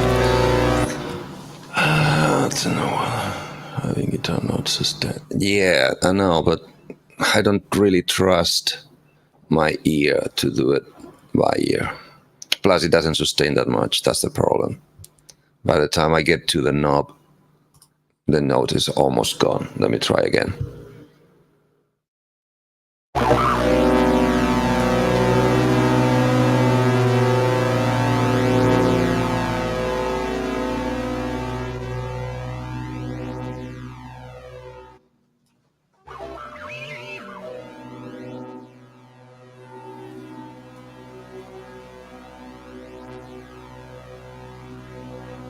What about that?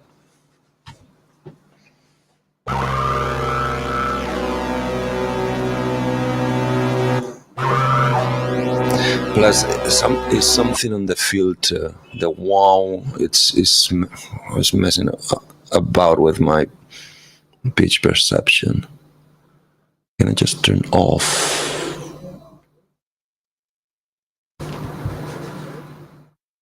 The envelope splits. Why it doesn't have that? I don't know. I don't know this soft synth as good.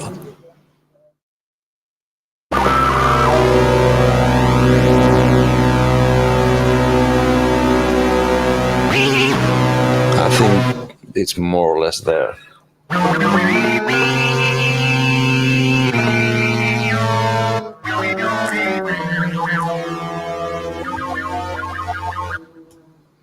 But what I wanted to test, and just as a second test, as a final test, is okay. Because in case it's duplicated. Ah, sorry.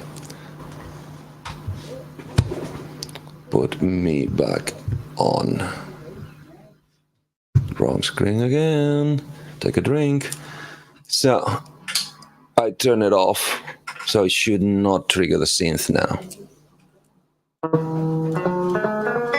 So yeah, it's taking it from the 5-pin.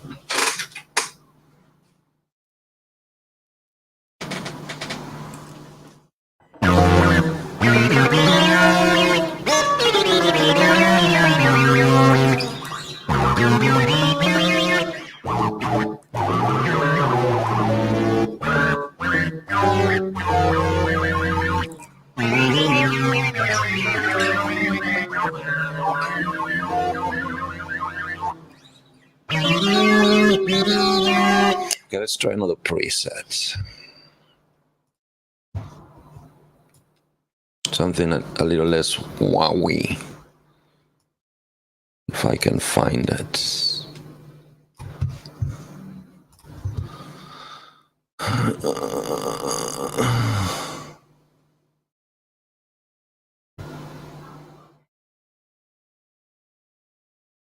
Okay, crispy lead. Do you want to save? No, don't save. Oh, damn it, the pitch. 'Cause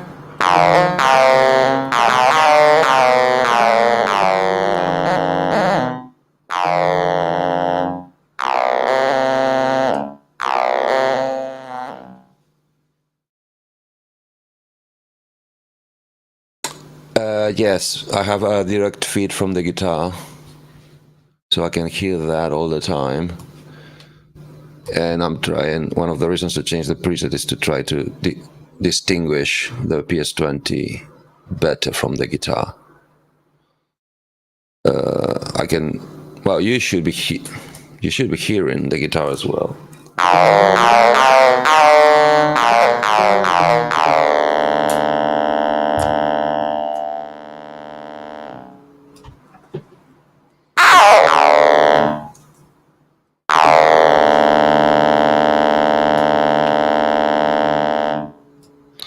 Wait, can I recall an init patch?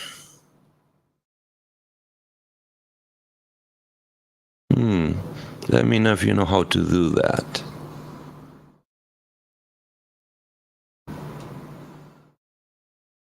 No, bases, Roscoe.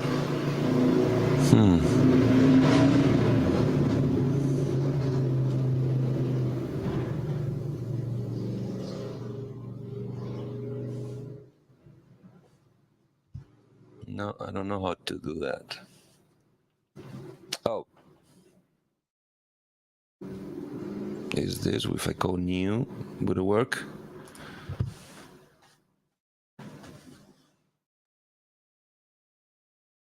Let's not break it.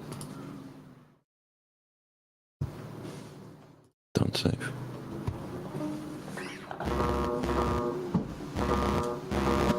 Okay. Getting closer. Problem is, I don't know how many oscillators is this using.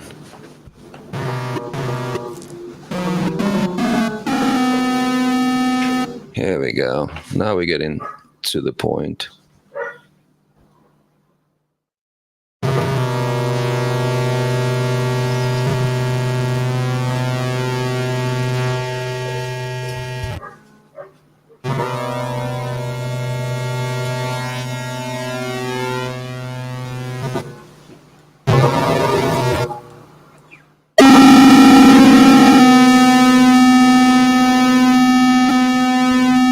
It's doing all the wobbly and it's throwing me off.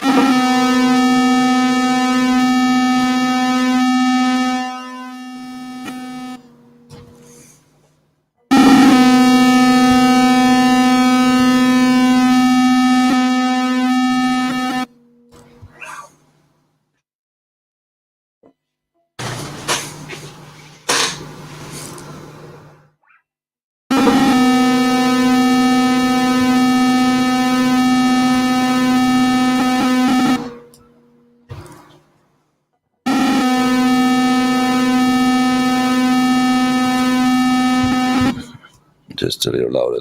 Let me know if it's too loud. That's gonna be too much.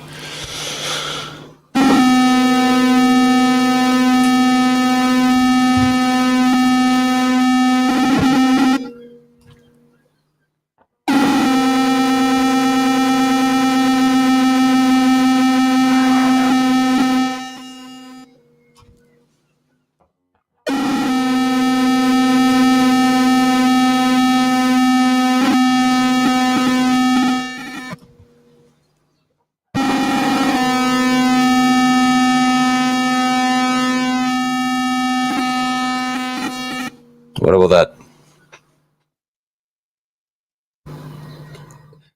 No, I need it louder in my side. I put it down. I put it back again. Because I have a direct feed from the guitar, which is louder.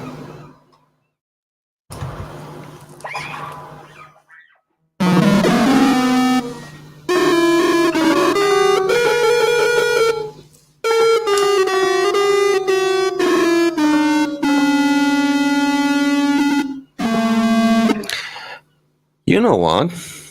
I think I know the mistake. I'm trying with emulation of an analog synthesizer. Let's go digital and forget about tuning. Let's go all the way. Get this out of the equation.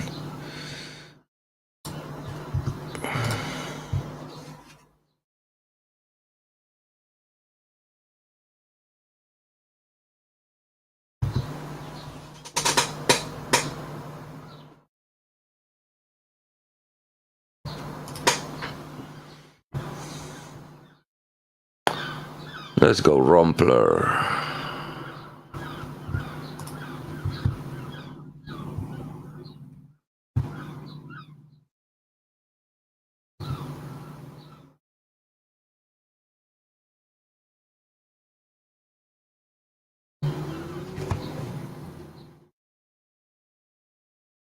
Yeah, tracking and triggering is a little too good. I might be needing to do some settings on the unit. So now if I go here, oh, okay. So, oops, okay, that's gonna be too much.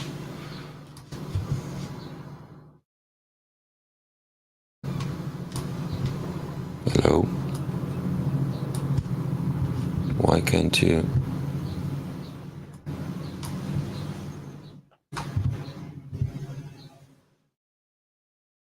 I can't resize this one. So, just so you see it, this is what we're playing now.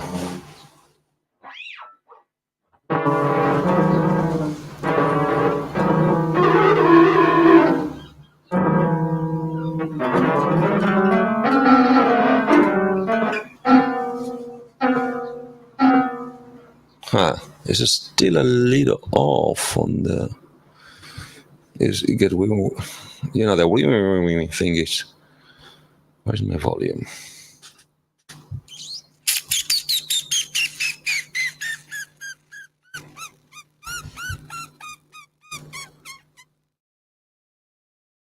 Where's my volume? It's in the mixer. Ah, it's already all the way up.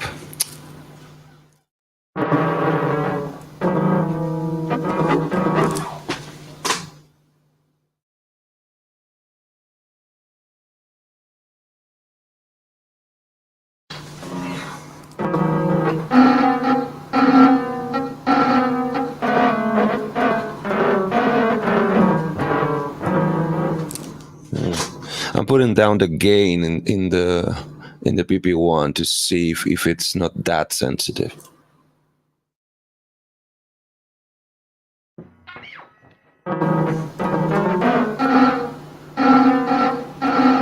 See those fluctuations.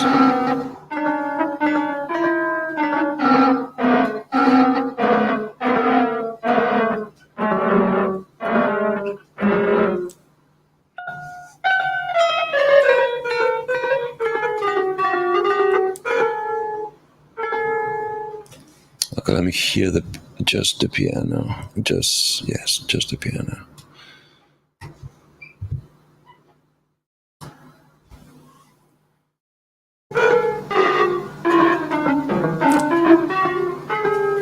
Because if I do this,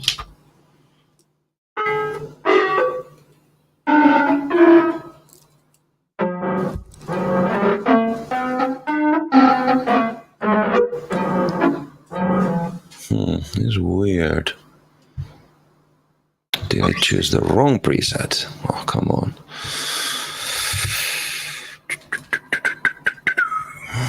Oh, you know what?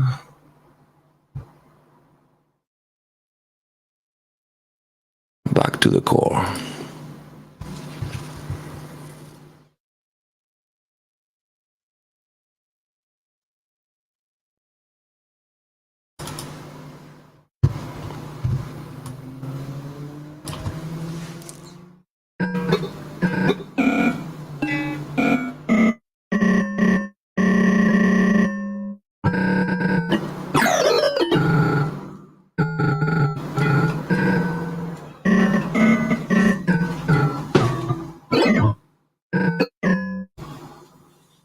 You think it's the quantization?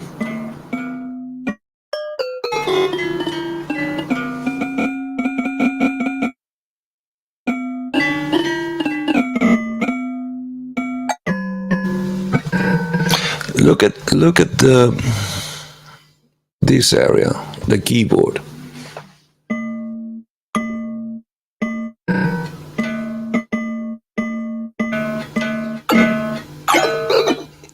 Yeah. It's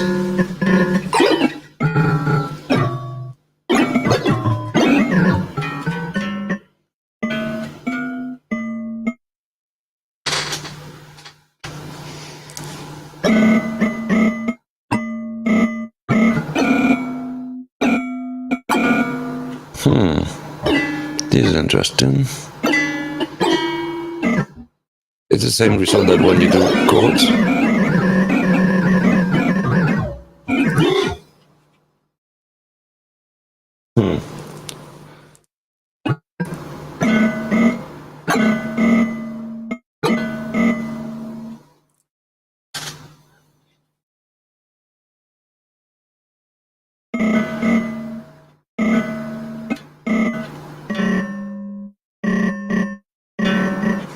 I want to hear it louder.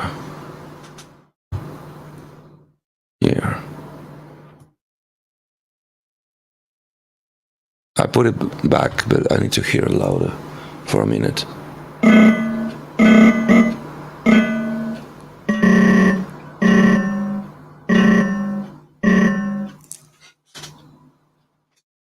So that should make no sound.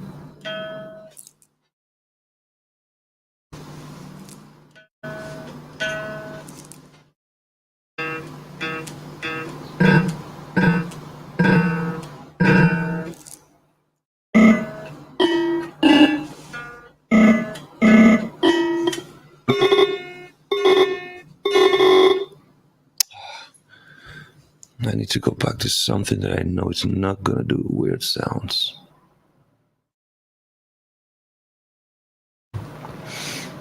Yeah, but okay, what about this?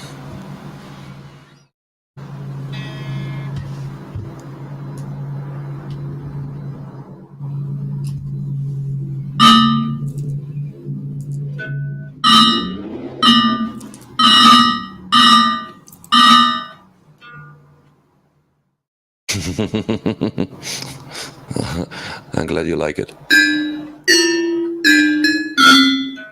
But you see, it's like multi-triggering. It's like doing triplets.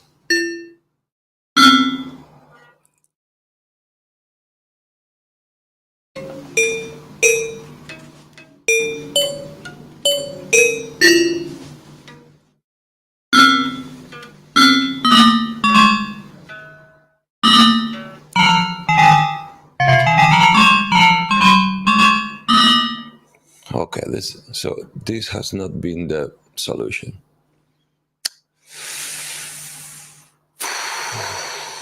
Sadly, it's getting a little too late. So, what do you think, guys? We call it a day.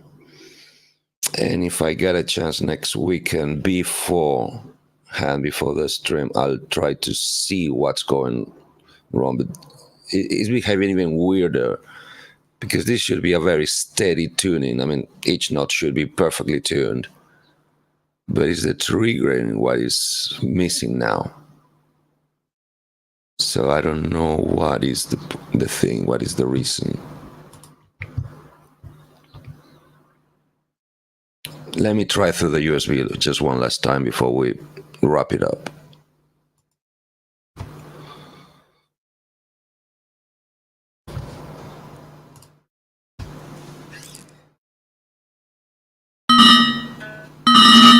No, same thing.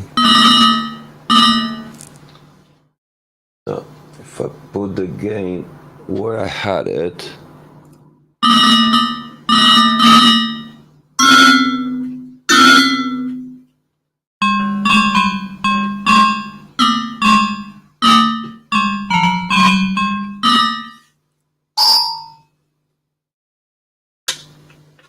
different pickup.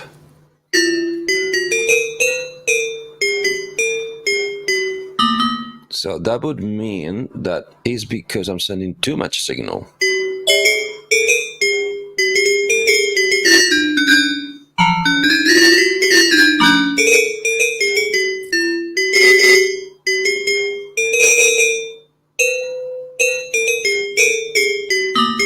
So with the neck pickup, it behaves better on the triggering.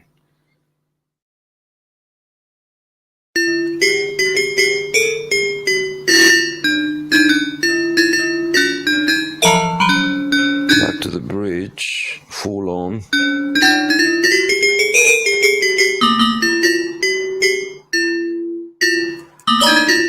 Okay, that's gain.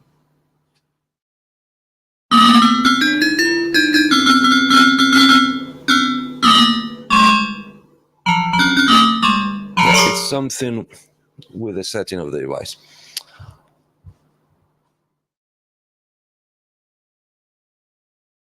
Yeah, it's something with the gain and interaction, because now if I put it too, it's when I go to the neck pickup, which is just around the less treble or less mid range,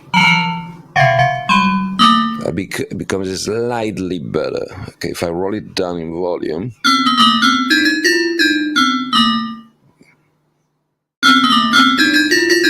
but if I compensate, if I go back to the full blast pickup,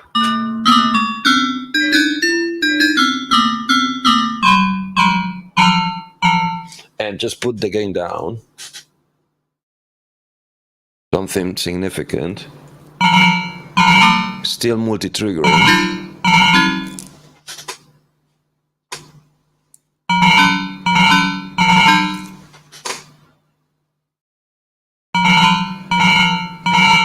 Okay.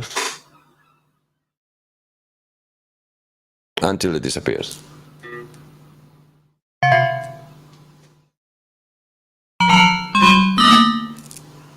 No. And still multi-triggering.